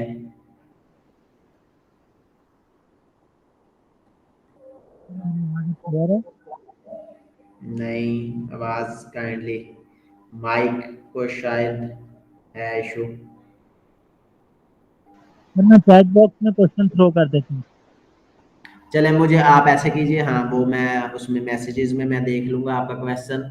ऊपर भी सर नेम किसने चेंज किया था वॉलीबॉल का, जो विलियम जी मॉर्गन के टीचर थे एल्फ्रेड हालस्टेड उसका नाम था, तो उन्होंने इसका जो नाम है वो तब्दील किया था। पहले इस गेम का नाम था मिंटोनेटी, और तब उसका जो नाम है उसने वॉलीबॉल इसकी जो प्लेइंग नेचर है खेल की, तो उसको सामने रखते हुए उसने इसका नाम जो था वो तब्दील किया था एल्फ्रेड हालस्टेड। तो ये इस बंदे ने उसका जो नाम था वो चेंज किया था। तो चले नेक्स्ट आगे चलते हैं। अब इसमें ये कोर्ट है, इसमें हमें पेनल्टी एरिया नहीं नजर आ रहा। पेनल्टी एरिया क्या होता है, अगर किसी खिलाड़ी को कोई फाउल करता है, जो रेफरी है उसे कोई सजा देता है, तो उसको कोर्ट से बाहर जाना पड़ता है। उसके लिए वो जाके अपनी टीम, ये फ्री जोन है तो फ्री जोन के बाहर टीम बेंच होता है, दरमियान में स्कोरर की टेबल होती है, उसके दूसरी तरफ दूसरी टीम का बेंच होता है। तो खिलाड़ी यहाँ से अगर फाउल कोई करता है वो बाहर जाता है तो अपनी टीम के साथ नहीं बैठता, वो टीम बेंच के पीछे अलहदा 2 कुर्सियां लगी होती हैं और वो एक एरिया को मखसूस किया जाता है रेड लाइन के साथ, यानी कि बाकी तमाम लाइनों का रंग वाइट था, तो उस एरिया की जो लाइनें हैं वो रेड कलर से शो की जाती हैं। तो उसमें 2 कुर्सियां होती हैं, तो उसको पेनल्टी एरिया कहा जाता है। उसकी जो पैमाइश है वो 1 × 1 मीटर होती है, यानी कि 1 मीटर उसकी लंबाई और 1 मीटर ही उसकी जो चौड़ाई होती है। तो पेनल्टी एरिया इस तरह 1 × 1 मीटर का होता है। तो इसके बाद वार्म अप एरिया भी होता है। वार्म अप एरिया कहाँ पे होगा, फॉर एग्जांपल अगर यहाँ पर ये फ्री जोन के बाहर यहाँ पर अगर टीम का हमारा बेंच है, तो जो वार्म अप एरिया वो इस कॉर्नर के ऊपर होगा, यानी कि टीम बेंच के बैक साइड के ऊपर और कॉर्नर के ऊपर। तो खिलाड़ी वहां पर यानी कि वार्म अप मैच से पहले और मैच के दौरान जो एक्स्ट्रा खिलाड़ी वहां पर हैं तो वो वहां पर वार्म अप कर सकते हैं, क्यों फ्री जोन के बाहर वो होता है। तो वार्म अप एरिया इसमें होता है, उसकी जो लंबाई और चौड़ाई है वो भी 3 × 3 मीटर होती है। पेनल्टी एरिया की चौड़ाई लंबाई 1 × 1 मीटर और वार्म अप की 3 × 3 मीटर। ये अमूमी तौर पर पेपर में भी क्वेश्चन पूछा जाता है, बल्कि पूछा भी गया था कि वॉलीबॉल का जो कोर्ट है उसमें वार्म अप एरिया की जो डायमेंशन है वो क्या है, तो वो 3 × 3 मीटर होती है। उसके बाद आते हैं जी टेम्परेचर, क्योंकि इंडोर गेम है जी। यहाँ पर हम पहुंच चुके हैं पेनल्टी एरिया 1/1 और जो वार्म अप एरिया वो 3 × 3। तो जो टेम्परेचर है, चूंकि इंडोर कोर्ट है तो इंडोर कोर्ट में मिनिमम टेम्परेचर जो है वो 10 डिग्री सेंटीग्रेड से कम नहीं होगा और मैक्सिमम 25 डिग्री सेंटीग्रेड हो सकता है, 25 से ऊपर नहीं हो सकता। तो जो लाइट है, लाइट का लेवल वो प्लेइंग एरिया के ऊपर कितना होगा, 2000 लक्सिस तक होगी। लक्स कहते हैं रोशनी मापने का जो पैमाना है, 1 ल्यूमन पर स्क्वायर मीटर होता है फोटोमेट्री में, यानी कि जो इल्म बसारत है उसमें इसको अगर देखा जाए तो वो उसकी लाइट की जो शिद्दत है जिसको एक इंसानी आंख परसीव करती है या तो उसको कहा जाता है लक्स। तो 2000 लक्स तक होती है उसकी जो कोड के ऊपर लाइट जो उसकी सतह से टकराती है, और इसको मेजर किया जाता है 1 मीटर, सतह जो है कोड की उससे 1 मीटर जो बुलंदी से। तो उसके बाद आ जाता है नेट। अब ये देखिए मैं पीछे जाता हूँ, फिर नेट, ये नेट है। जो नेट कभी भी ये लाइनें हैं, साइड लाइनें, इनके ऊपर नहीं होता, जो पोल हैं वो बाहर होते हैं। ये भी देखिए ये पोल है तो पोल से बाहर लाइनें हैं, तो जो पोल लाइनों से बाहर है ये कम अज कम 0.50 से 1 मीटर तक बाहर होता है। तो इसमें एक एंटीना होता है, ये एंटीना जो हदबंदी को जाहिर करता है नेट के बिल्कुल दरमियान में, तो लाइन के बिल्कुल ऊपर होता है ये एंटीना, 1.80 मीटर इसकी बुलंदी है।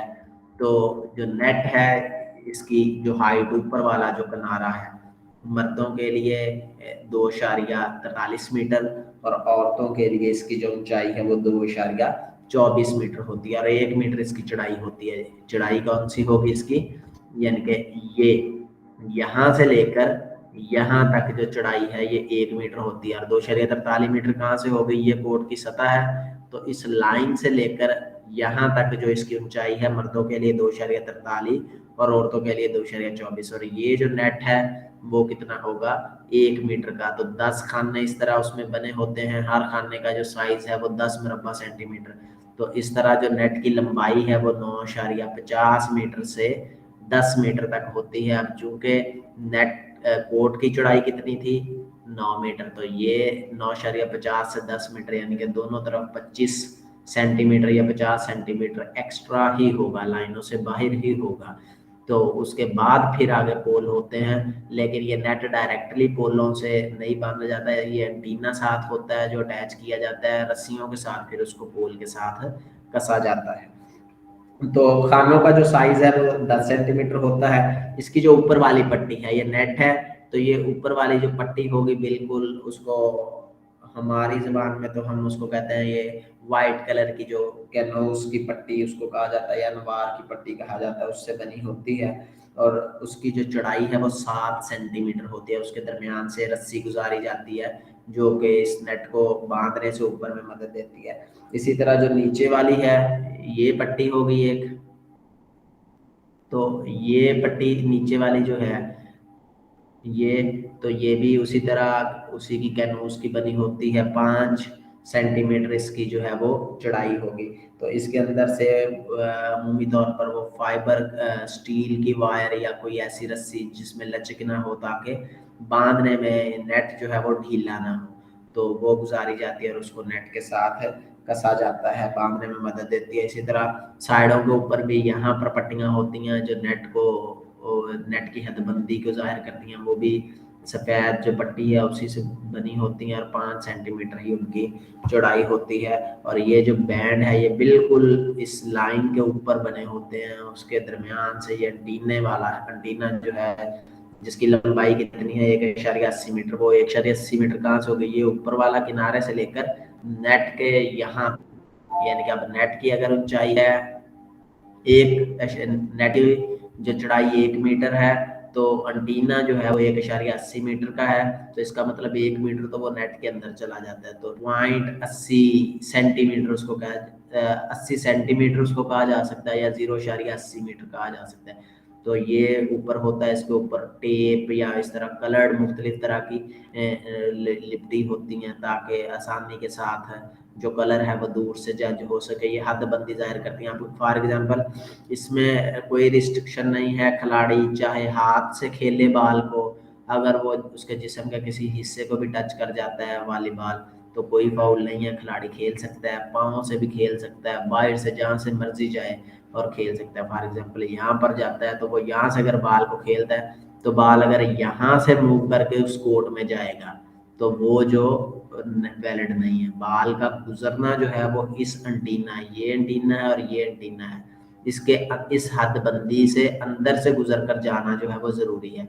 अगर वो यहाँ से खेलता है बाहर, कोर्ट के बाहर आ जाता है इसी टीम का, क्योंकि 3 टच है, इसी टीम का टच हुआ है, बाल आ गया यहाँ, तो इस टीम का कोई भी खिलाड़ी यहाँ पर आकर बाल को दोबारा खेल सकता है। लेकिन 3 टच के अंदर ज़रूरी है कि इस एंटीने की जो हदबंदी है इसके अंदर से बाल को दूसरी तरफ भेजना है। अगर भेज देंगे तो ठीक है, वरना दूसरी टीम को पॉइंट जो है वो अवार्ड हो जाता है। तो जो एंटीना क्या होता है, एक लचकदार छड़ी है, लंबाई उसकी आपको बता दिया 1.80 मीटर। सर और अगर एंटीना पे बॉल जो है वो टच कर जाती है तो फिर ये बॉल आउट होगी ना? हाँ जी, वो रैली उसको दोबारा खेला जाता है, वो रैली कंसीडर नहीं की जाती। लेट का लफ्ज आप दोनों में से किसी को भी पॉइंट नहीं मिलता, किसी टीम को भी? किसी टीम को भी पॉइंट नहीं मिलता। जिस टीम के पास पहले सर्विस होती है वही टीम दोबारा सर्व करती है, उसको कहा जाता है, वो इसकी जबान में कहा जाता है लेट। तो लेट जो है वो हो जाता है। यहाँ तक क्लियर है? यस सर, क्लियर है। Sir I also play volleyball. Sir अगर टीने से टच होके बॉल जो है ना वापिस आ जाए ना, तो सर वो जो है वो गेम जारी ही रहेगी। तो सर पॉइंट तब तक नहीं मिलेगा अगर आउट हो जाती ग्राउंड से। जी मैं वही कह रहा हूँ, अगर आपकी जो बॉल है वो टच होकर कोर्ट यानी कि उसमें खेलने में नहीं रहती, आउट ऑफ प्ले हो जाता है, तो वो फिर किसी भी टीम को पॉइंट नहीं मिलता, तो वो लेट कहलाता है। अगर तो वो इन प्ले ही है दूसरी तरफ, ये तो नेट को टच करके भी अगर दूसरी तरफ बॉल चली जाए तो बॉल जो है वो खेल में रहती है, वो तो उसको क्या कहते हैं कि एडवांटेज है कि आप बिल्कुल ऐसा आपने खेला कि नेट के ऊपरी किनारे को टच होकर जो बॉल है दूसरी तरफ चली गई है, तो क्योंकि वो जो दूसरी टीम है उसके लिए वो मसला है।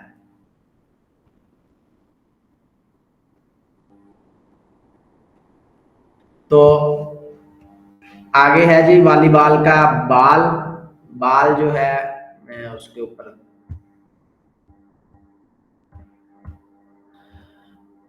ये वॉलीबॉल का बाल है जो कि पट्टियों से, मुस्ततीली पट्टियां होती हैं लेदर की, उनके साथ मिलकर बना होता है। कोई बता सकता है कितनी पट्टियां होती हैं ये?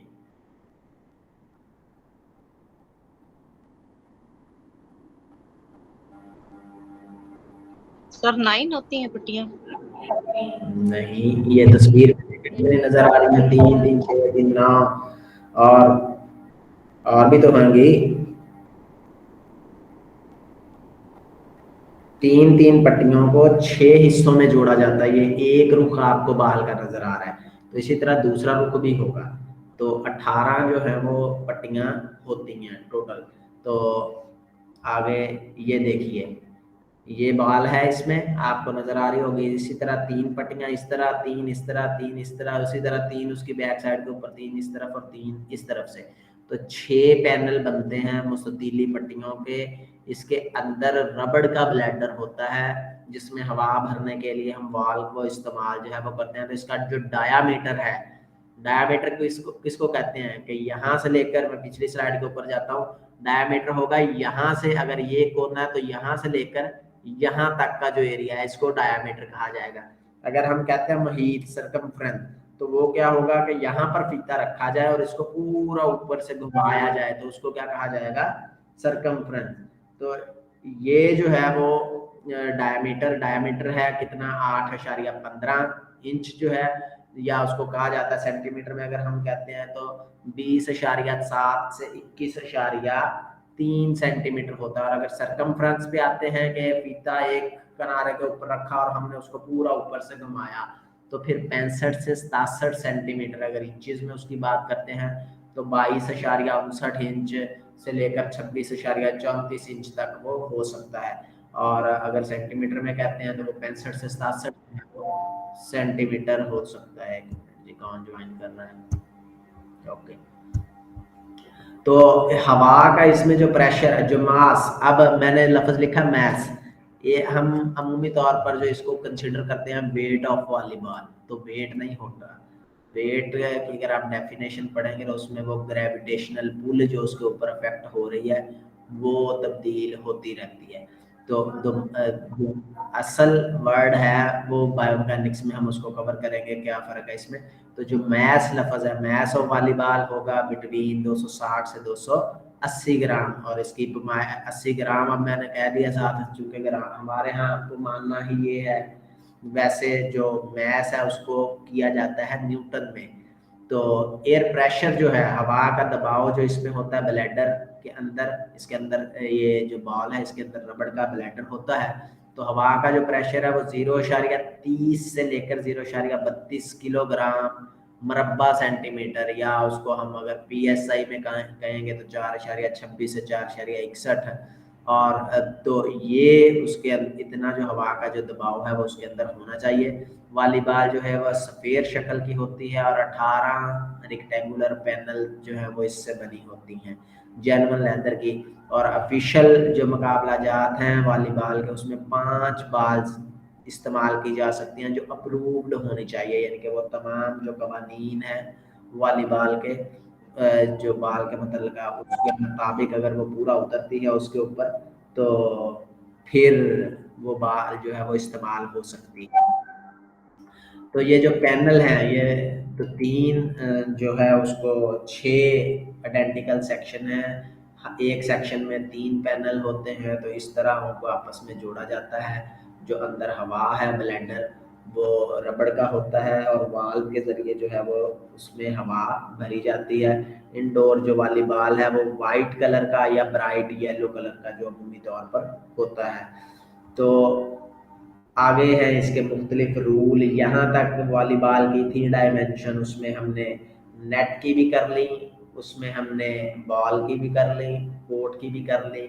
यहाँ तक अगर कोई कंफ्यूजन है तो फिर आगे चलते हैं इसमें जो छोटे छोटे रूल हैं।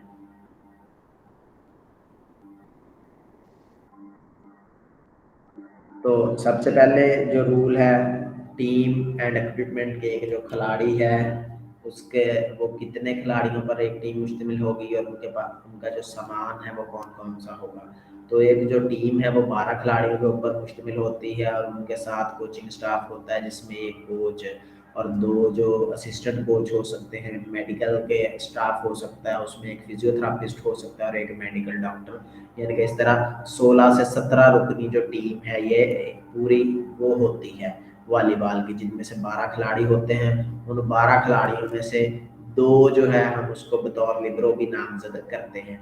अब जो प्लेयर है उनका जो साजो सामान है, एक तो उनकी जर्सी है, शॉर्ट्स हैं, सॉक्स हैं, ये यूनिफॉर्म में शामिल है, और स्पोर्ट्स शूज़ होने चाहिए। अब स्पोर्ट्स शूज़ जो है वो ये जो आम फुटबॉल के लिए इस्तेमाल किए जाते हैं ऐसे नहीं होते, क्योंकि इंडोर है तो अगर ये वो नीचे जिनके नीचे स्पाइक्स लगी हो वो होते हैं हील में वो तो वो उसको ख़राब कर सकती हैं फर्श को। तो ये बिल्कुल नीचे से फ्लैट किस्म के बस उसमें डेंट होते हैं। आम जो रनिंग इवेंट में या फुटबॉल में जो शूज़ इस्तेमाल किए जाते हैं वो ये नहीं होते।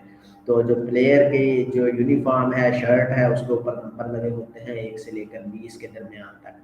तो जो नंबर है वो सामने वाला जो है चेस्ट के ऊपर भी होता है नंबर और बैक साइड के ऊपर भी नंबर होता है। तो जो छाती के ऊपर नंबर है उसकी जो हाइट है वो 15 सेंटीमीटर होती है और जो बैक साइड के ऊपर है उसकी हाइट 20 सेंटीमीटर तक होती है। और ये जो नंबर है वो एक पट्टी के यानी कि कपड़े की पट्टी, ये नहीं है कि उसको पेंट के साथ लिखा जाएगा, बल्कि एक अलहदा से पट्टी होती है कपड़े की, कंट्रास्ट कलर में, बिल्कुल वो कलर नहीं होता, कंट्रास्ट कलर होता है। तो 2 सेंटीमीटर को चौड़ी पट्टी है, उसको इस तरह से सिलाई किया जाता है कि वो दूर से भी अगर कोई देखे तो उसको ऐसे नंबर जो है वो वाज़े तौर पर रीडेबल हो और डिजिट जो है वो नजर आए। तो team captain and game captain, जी कोई बता सकता है टीम कैप्टन और गेम कैप्टन क्या होता है?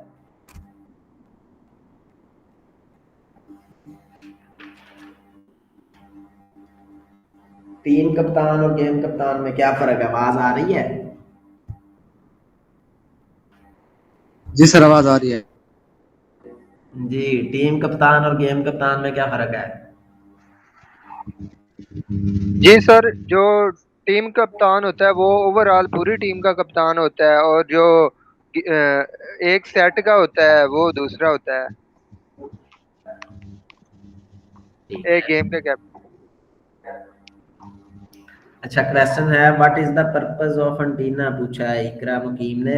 जो एंटीना है वो हदबंदी जाहिर करता है, जैसे मैंने आपको बताया कि बाज़ औक़ात 3 टच हैं, खिलाड़ी ने यानी कि उधर से बॉल आती है, खिलाड़ी ने पहला टच किया, वो इनके कोर्ट से भी बाहर चला गया, तो ये नहीं है कि जी वो बाहर चला गया तो अब वो नहीं खेला जा सकता, तो उसको दोबारा से खेला जा सकता है। 3 टच अभी उस यानी कि उस टीम के पास 3 टच है, वो 3 टच के अंदर अंदर उन्होंने बॉल को दूसरी साइड के ऊपर भेजना है। लेकिन शर्त क्या है, एंटीने का पर्पस क्या है कि वो हदबंदी जाहिर करता है कि दूसरी तरफ जो बॉल जाएगी वो इस एरिया के अंदर से अगर दूसरी तरफ जाएगी तो तब वो कंसीडर की जाती है। ये ना हो कि वो पोल के बाहर वाली साइड से दूसरी तरफ जाए और हम कहें जी हमने तो 3 टच में बॉल उधर पहुंचानी थी तो पहुंचा दी है। तो जो एंटीना है वो इस मकसद के लिए नस्ब किया जाता है ताकि जो पाथ वे उसको कह सकते हैं कि जो रास्ता है बाल का गुजरने का, उसकी वजाहत कर सके कि इस एरिया के अंदर से बाल जानी चाहिए। इकरा ठीक है? जी सर क्लियर है। चले, तो टीम कप्तान और गेम कप्तान हम कर रहे थे, मैं सॉरी साथ साथ में चैट भी आपकी रीड कर रहा हूँ, इसीलिए कि अगर क्वेश्चन है तो वो साथ साथ ही क्लियर करता जाओ। तो टीम कप्तान और गेम कप्तान, जब एक वो लिस्ट बनती है ना टीम की, तो उसके ऊपर जो नाम मेंशन किया जाता है, वहां पर जो नाम मेंशन किया जाता है वो टीम कप्तान का होता है, यानी कि टीम के तमाम खिलाड़ियों की जो लिस्ट तरतीब और हर चीज टास्क करवाना, ये सारी जिम्मेदारी उस टीम कैप्टन की होती है। लेकिन ये भी तो हो सकता है दौरान खेल टीम कैप्टन ही कोई फाउल कर दे, उसको बाहर निकाल दिया जाए, तो इसका मतलब फिर क्या होगा कि ये नहीं है कि वो टीम कप्तान के बगैर होगी, उस दौरान वो टीम कप्तान किसी और को अगर अपनी जगह के ऊपर जिसको नॉमिनेट किया वो गेम कप्तान होगा, वो टीम का कप्तान नहीं होगा। तो उस गेम के अंदर अंदर जो कप्तान रहेगा वो गेम कप्तान है, जो ओवरऑल जिसका नाम स्कोर शीट के ऊपर दर्ज है उसको टीम कैप्टन कह सकते हैं। यानी कि चाहे वो टीम कैप्टन हो लेकिन दौरान खेल उसको गेम कैप्टन के तौर पर ही कहा जाएगा, वही टीम का कैप्टन भी हो सकता है, गेम कैप्टन भी हो सकता है। लेकिन जो गेम कैप्टन है जिसको टीम कैप्टन की अदम मौजूदगी में जो कप्तान होगा वो गेम कैप्टन कहलाता है। तो टास्क वगैरह करना, स्कोरर की शीट के ऊपर दस्तखत करना, ये सारे टीम कप्तान के काम हैं। और मैच के दौरान जो है वो टीम का कप्तान गेम कप्तान भी हो सकता है और कोई और खिलाड़ी भी हो सकता है, जिसको भी कोच या टीम कप्तान खुद ही नामजद कर दे कि अगर उसकी गैर मौजूदगी में ये जो बंदा है ये कप्तानी के जो फ़राइज़ है वो सर अंजाम देता है, देगा। तो उसके बाद है स्कोर अ पॉइंट। स्कोर कैसे हासिल किया जाता है इसमें, तो कोई भी टीम जो स्कोर पॉइंट जो हासिल करती है by successfully landing the ball on the opponent court, यानी कि दूसरी तरफ से वो बॉल को इस तरह खेले कि वो दूसरे के कोर्ट में जाकर जमीन को टच हो जाए। अब नाम है गेम का वॉलीबॉल, वॉली का मतलब है उछालना, परपोल इन द एयर, यानी कि हवा में ही बॉल इधर उधर जाती रहे। तो जब भी वो हवा से निकलेगी और ग्राउंड को टच होगी तो इसका मतलब है कि आपको पॉइंट, आप वो फाउल हो गया तो फाउल के ऊपर क्या मिल जाएगा, पॉइंट। तो कोई भी टीम तभी पॉइंट हासिल करती है जब वो किसी दूसरे के कोर्ट में कामयाबी के साथ बॉल को जमीन पर दे मारे। तो when the opponent team commit a fault, कोई मुखालिफ टीम कोई फाउल कर देती है तो तब भी नहीं महा खान, मुझे बिल्कुल भी आपकी कोई आवाज नहीं आई अभी तक। जब आप मैसेज में जो क्वेश्चन है उसको कर दें, मैं उसको देख के आपको जो रिप्लाई है वो कर दूंगा। तो जो कोई टीम को करती है फाउल तो दूसरी टीम को पॉइंट मिल जाता है, या कोई भी मुखालिफ टीम रिसीव अ पेनल्टी, उसको कोई सज़ा दे दी जाती है तो दूसरी टीम को जो है फाउल जो पॉइंट है वो दिया जाता है। तो इफ 2 और मोर फॉल्ट आर कमिटेड, दो एक ही वक्त में 2 फाउल हो जाए मुखालफीन से, दोनों तरफ से, यानी कि दोनों टीमें एक ही वक्त में कोई फाउल कर दें तो इसको क्या कहा जाता है, डबल फाउल, डबल फॉल्ट कहा जाता है। तो ये रैली जो है वो दोबारा रीप्लेड, दोबारा खेली जाती है, किसी टीम को कोई पॉइंट नहीं मिलता इसमें। उसके बाद रैली क्या है और कंप्लीटेड रैली क्या है। रैली कहते हैं वॉलीबॉल है, वॉलीबॉल की जो हमने पढ़ी कि बाय नेचर क्या है कि हवा में रखना है। तो सर्वस के बाद से लेकर जब तक बाल हरकत में रहेगा हवा में, इधर से उधर, उधर से इधर, इधर से उधर, उधर से इधर, खिलाड़ी उसको टच कर रहे हैं, जमीन पर नहीं लगने दे रहे, किसी भी कानून की कोई खिलाफ वर्जी नहीं हो रही, तो इसको क्या कहा जाएगा, रैली। कब तक, जब तक के बाल खेल से बाहर नहीं हो जाता। अगर सर्वस के बाद बाल जो है वो खेल में नहीं रहता, हरकत में नहीं रहता, तो उसको क्या कहा जाता है, कंप्लीटेड रैली। तो जो पॉइंट है वो कंप्लीटेड रैली चल रही है, तो इसका मतलब किसी का कोई फाउल नहीं है, तो चल रही है। तो अगर कोई टीम फाउल करती है तो उसके बदले में उसको क्या कहा जाता है, कंप्लीटेड रैली, और उसके बदले में किसी ना किसी टीम को भी पॉइंट दे दिया जाता है। अगर लेट ना हुआ हो, लेट क्या है वो आगे हम उसको डिस्कस करेंगे। If the serving team win a rally.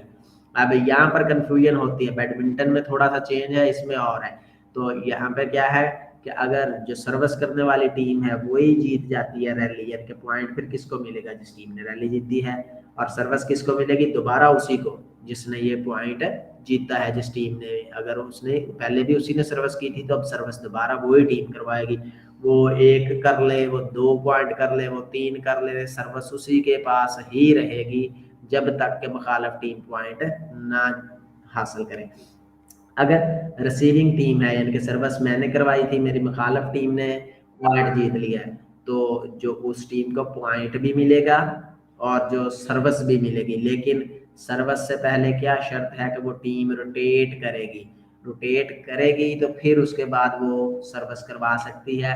अगर वो रोटेशन के बगैर पहले ही पोजीशन के ऊपर रहते हुए सर्विस करवाती हैं तो उसको कहा जाता है रोटेशनल फाउल, रोटेशनल फॉल्ट कहा जाता है। If the ball rip the mesh, जो जाली है उसके साथ ऑफ द नेट और टीयर इट डाउन, उसके साथ टकराती है, उससे जाल जो है वो फट जाता है या नीचे गिर जाता है, तो इस रैली को क्या कहा जाता है, कैंसल्ड एंड रीप्ले। इसको लेट कहा जाता है। लेट की जो तारीफ है वो क्या है, कोई भी ऐसी सूरत हाल जिससे खेल जारी ना रह सके, वॉलीबॉल का नेट गिर जाए, लाइट चली जाए, या बाल दौरान हवा फट जाए, किसी भी टीम की कोई गलती नहीं है तो या कोई आंधी आ जाए, बारिश आ जाए, तो इस तरह के जितने भी सूरत हाल हैं तो इसको लेट कहा जाता है। उसमें जिस टीम के पास पहले सर्विस होती है वही टीम दोबारा सर्विस करवाती है और जो रैली है वो दोबारा खेली जाती है। सर मेरा एक क्वेश्चन है, जी जैसे एक ही टीम जैसे रैली स्टार्ट हो जाती है, जैसे फर्ज करें मैंने पहले सर्विस करवाई है और दोबारा से हमारी टीम को ही सर्विस करवानी पड़ी है, तो फिर रोटेट करके प्लेयर्स की रोटेशन चेंज करके दोबारा नेक्स्ट प्लेयर मेरी टीम का सर्विस करवाएगा? नहीं, जिस खिलाड़ी ने पहले सर्विस कराई है वो तभी वो ही सर्विस करवाता रहेगा। कब तक, जब तक के पॉइंट दूसरी टीम को नहीं मिलता। वही मैंने कहा, आप चाहे वो 1 पॉइंट बाद ही उधर सर्विस भेज रहे हैं, वो आपकी हिम्मत है कि अगर आप पॉइंट लगातार ले रहे हैं तो इसका मतलब ये नहीं कि आप हर मरतबा रोटेट करेंगे। रोटेट आप तब करेंगे जब सर्विस दूसरी टीम ने करवाई थी, पॉइंट इस टीम ने जीता है, तो अब चूंकि सर्विस आपके पास आ गई है तब रोटेशन होगी। अगर सर्विस भी आप नहीं करवाई है और पॉइंट भी आप नहीं जीता है तो तब रोटेशन नहीं होगी। रोटेशन उसमें आप 5 पॉइंट ले लें, 4 पॉइंट ले लें, जितने भी ले लें, तो रोटेशन आपको नहीं करनी पड़ेगी। ठीक है सर, क्लियर। तो आगे है जिस to win a set. Set कब जीता जाता है? अमूमी तौर पर 5 जो है वो उसके ऊपर मुश्तमिल होता है, 5 सेट के ऊपर। तो बेस्ट ऑफ 3 की ये गेम होती है, तो 5 सेट के ऊपर ये पूरा मैच मुश्तमिल होता है। एक सेट में 25 पॉइंट होते हैं जिनको 2 के फर्क से लाजमी जीतना जरूरी है। यानी कि अगर एक टीम के 24 पॉइंट हैं, दूसरी के भी 24 हैं, तो ये नहीं है कि जो टीम पहले 25 कर लेगी वो जीत लेगी। अगर उसने 24 पॉइंट हासिल कर लिए हैं, 25वां उसने हासिल कर लिया है, तब भी वो जीता नहीं है। उसको जीतने के लिए एक और पॉइंट दरकार होगा, यानी कि 2 का फर्क होना, 2 की लीड होना जरूरी है। 26-24 होंगे तो ठीक है, वरना कंटिन्यू रहेगा। इसी तरह अगर 25 उसके 25 थे, इसके भी 25 हो गए, उसके 25 थे, इसके 24 थे, अब दोनों के 25 हो गए, तो दूसरी टीम अगर 26 पॉइंट हासिल कर लेती है तो तब भी वो फैसला विनर नहीं होगी, तब भी उसको 27 पॉइंट होंगे। यानी कि 2 के लीड का होना ज़रूरी है। तो इसमें जो क्योंकि 3 सेट हैं 5 सेट हैं, तो अगर तो बेस्ट ऑफ 3 है तो फिर 3 सेट होंगे, अगर बेस्ट ऑफ 5 है तो 5 सेट होंगे। अगर तो पहले ही 4 में फैसला हो जाता है कि फॉर एग्जांपल एक टीम 3 सेट जीत गई है, दूसरी 1, तो 5वां फिर खेला ही नहीं जाता, पहले ही उसको विन मिल जाती है। अगर दोनों टीमों ने 2-2 सेट जीत लिए हैं तो जो 5वां सेट है वो फिर 25 पॉइंट का नहीं रहेगा, जो फैसला कुन गेम है वो 15 पॉइंट की होगी। अगर बेस्ट ऑफ 3 है, दोनों टीमों ने एक एक सेट जीत लिया है, तो फैसला कुन जो सेट है वो 25 पॉइंट का नहीं होगा, वो 15 पॉइंट का होगा, और 15 पॉइंट में भी उसमें भी 2 की बर्तरी का होना जरूरी है। तो उसमें ये है कि जो साइडें चेंज हैं इसमें तो है ना जी, एक सेट विन किया उसके बाद जो साइड है वो तब्दील होती है, तो उसमें फिर 8 पॉइंट के बाद जो है वो ऑटोमेटिक साइड जो है वो तब्दील हो जाती है। तो प्लेयर और उनकी जो पोजीशन है, there must always be 6 player per team in the play. तो एक वक्त में एक टीम के 6 खिलाड़ी जो हैं वो कोर्ट में मौजूद हो सकते हैं। वो 5 तो हो सकते हैं, वो 7 नहीं हो सकते। अगर टीम के खिलाड़ी 7 हुए, टीम को उसी वक्त जो है वो फारग कर दिया जाएगा। इसीलिए जब खिलाड़ी भी तब्दील किया जाता है तो जो अंदर वाला खिलाड़ी है वो पहले बाहर कदम रखता है, और बाहर वाला खिलाड़ी तब जो है वो अंदर दाखिल होता है। तो 3 प्लेयर जो हैं वो अगली रो में होते हैं, जो यानी कि अगली रो से मुराद के अटैक एरिए में होते हैं, नेट के पास होते हैं। तो उनकी जो पोजीशन है, पोजीशन नंबर 4, पोजीशन नंबर 3 और पोजीशन नंबर 2 काउंट की जाती है। यानी कि जो 4 साइड के ऊपर, लेफ्ट साइड के ऊपर फ्रंट वाला खिलाड़ी, उसकी जो पोजीशन नंबर उसको 4 कहा जाता है। जो दरमियान वाला खिलाड़ी है उसको 3 नंबर जो पोजीशन है फ्रंट सेंटर उसको कहा जाता है, और जो राइट साइड के ऊपर फ्रंट साइड वाला खिलाड़ी है उसको 2 नंबर। तो और 3 खिलाड़ी चूंकि आगे होते हैं तो 6 हैं, तो 3 खिलाड़ी जो है वो बैक रो में होंगे, यानी कि डिफेंसिव एरिया में होंगे। तो अब डिफेंसिव एरिया का मतलब ये भी है, ये नहीं है कि वो सिर्फ उसी एरिया में रहेंगे, वो भी अटैक एरिया में आ सकते हैं। लेकिन शर्त क्या है कि जो अगले 3 खिलाड़ी हैं वो उनसे आगे ही होने चाहिए। ये नहीं है कि वो पीछे खेल रहे हों और ये वाले खिलाड़ी जाके आगे खेल रहे हों। तो अपनी जो पोजीशन फाउल है वो नहीं करना इसमें। तो जो 3 प्लेयर बैक वाले हैं उनकी पोजीशन नंबर, जो लेफ्ट साइड वाला खिलाड़ी है वो 5 नंबर होता है, जो सेंटर वाला उसको 6 नंबर, जो बैक राइट वाला है उसको 1 नंबर जो है वो खिलाड़ी 1 नंबर जो पोजीशन है उसको कंसीडर किया जाता है। तो जब रिसीविंग टीम ये हक हासिल करती है कि रिसीविंग टीम, मैं अब कह रहा हूँ दोबारा से, रिसीविंग टीम कौन सी होगी कि सर्विस दूसरी टीम ने करवाई थी और पॉइंट इस टीम ने जीत लिया। तो ये सर्विस चूंकि दूसरी टीम ने करवाई थी तो ये टीम कौन सी थी, रिसीविंग। ये सर्विंग टीम नहीं था, ये रिसीविंग टीम थी। तो जब रिसीविंग टीम पॉइंट हासिल करती है तो इस सर्विस का हक भी साथ ही हासिल करती है। तो जब सर्विस का हक हासिल करेगी तो जो प्लेयर है वो रोटेट करेंगे एक एक पोजीशन, यानी कि जो पहले नंबर वाला खिलाड़ी है वो चला जाएगा 6ठे नंबर पे, 6ठे वाला 5वें पे, 5वें वाला आगे। तो इस तरह वो मूव करते जाएंगे। The player in position to rotate to the position number 1, 1 वाला 6 पे, 6 वाला 5 पे, 5 वाला 4 पे, 4 वाला 3 पे, 3 वाला 2 पे, और 2 वाला जो है वो 1 पे आ जाएगा। तो इस तरह जो खिलाड़ी हैं वो रोटेट करते हैं, क्लॉकवाइज इसको कहा जाता है। आगे ये रोटेशन है, ये खिलाड़ियों की पोजीशंस हैं।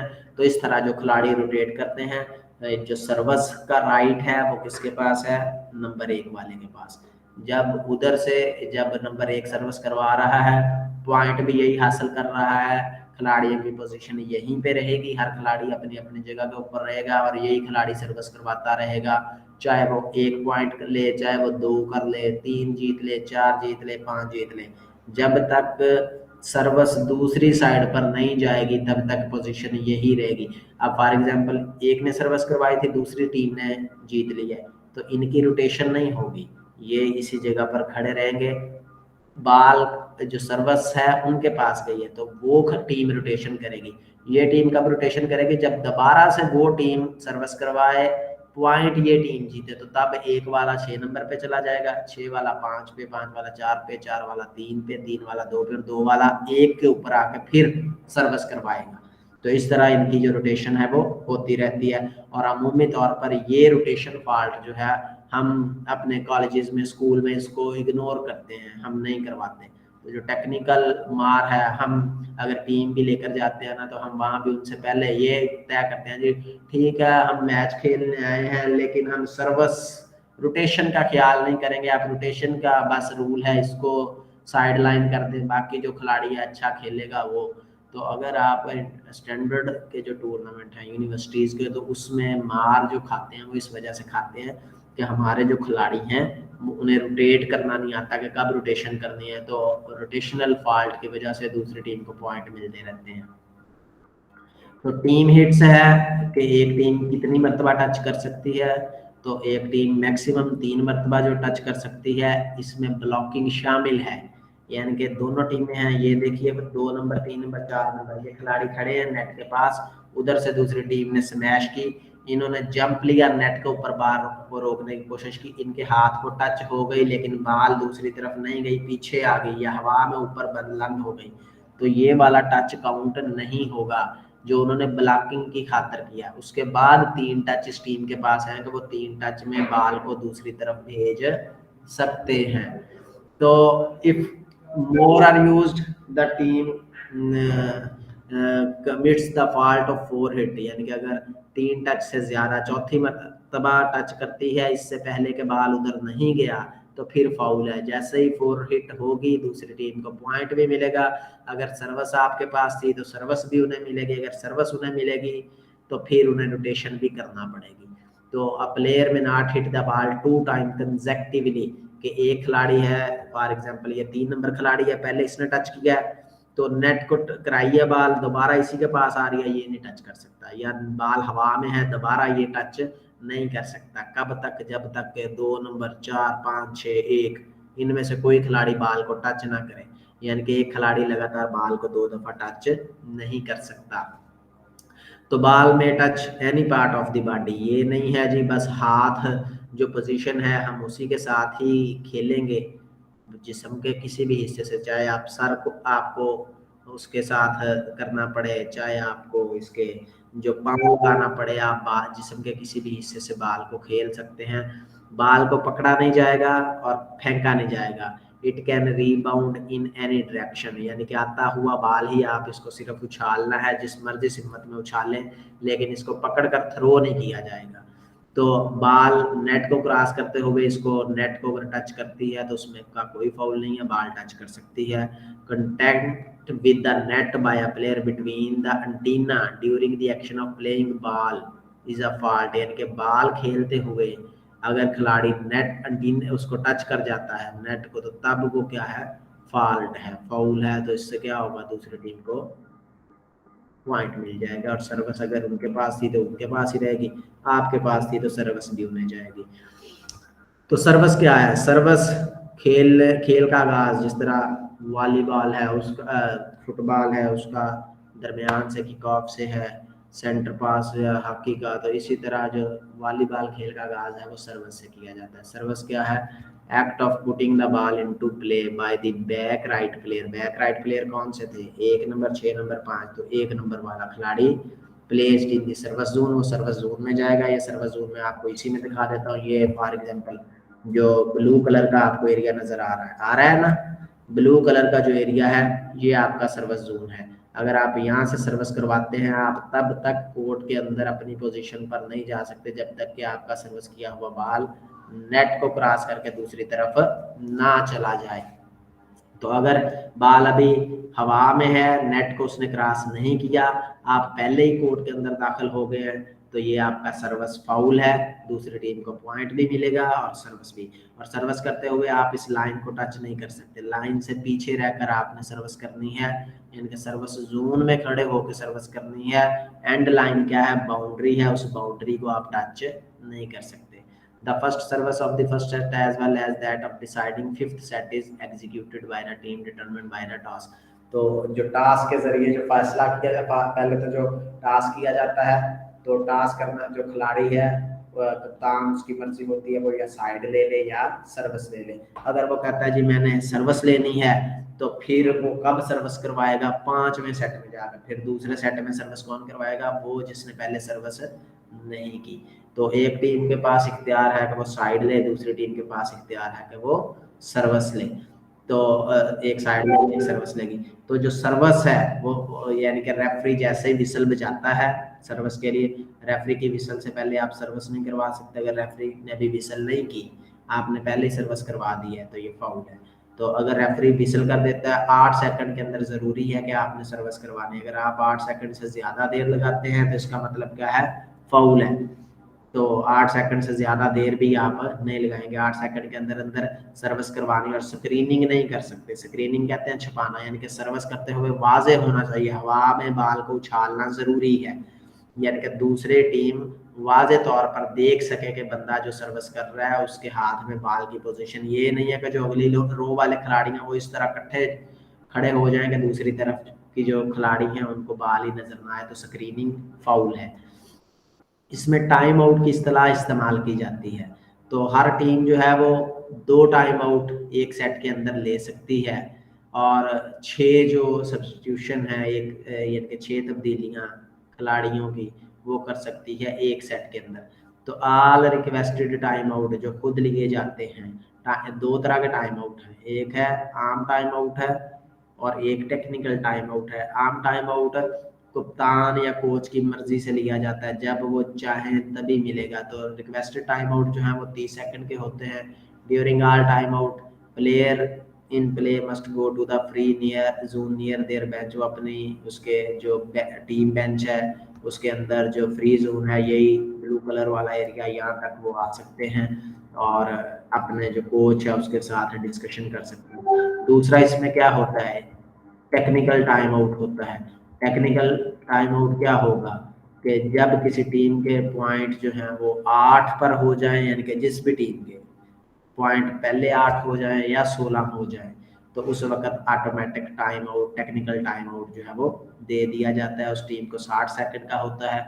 तो उस दौरान जो खिलाड़ी हैं वो आपस में जो गैदरिंग करके कोई भी उन्होंने प्लानिंग करनी है, कोच से मशावरत करनी है, वो कर सकते हैं।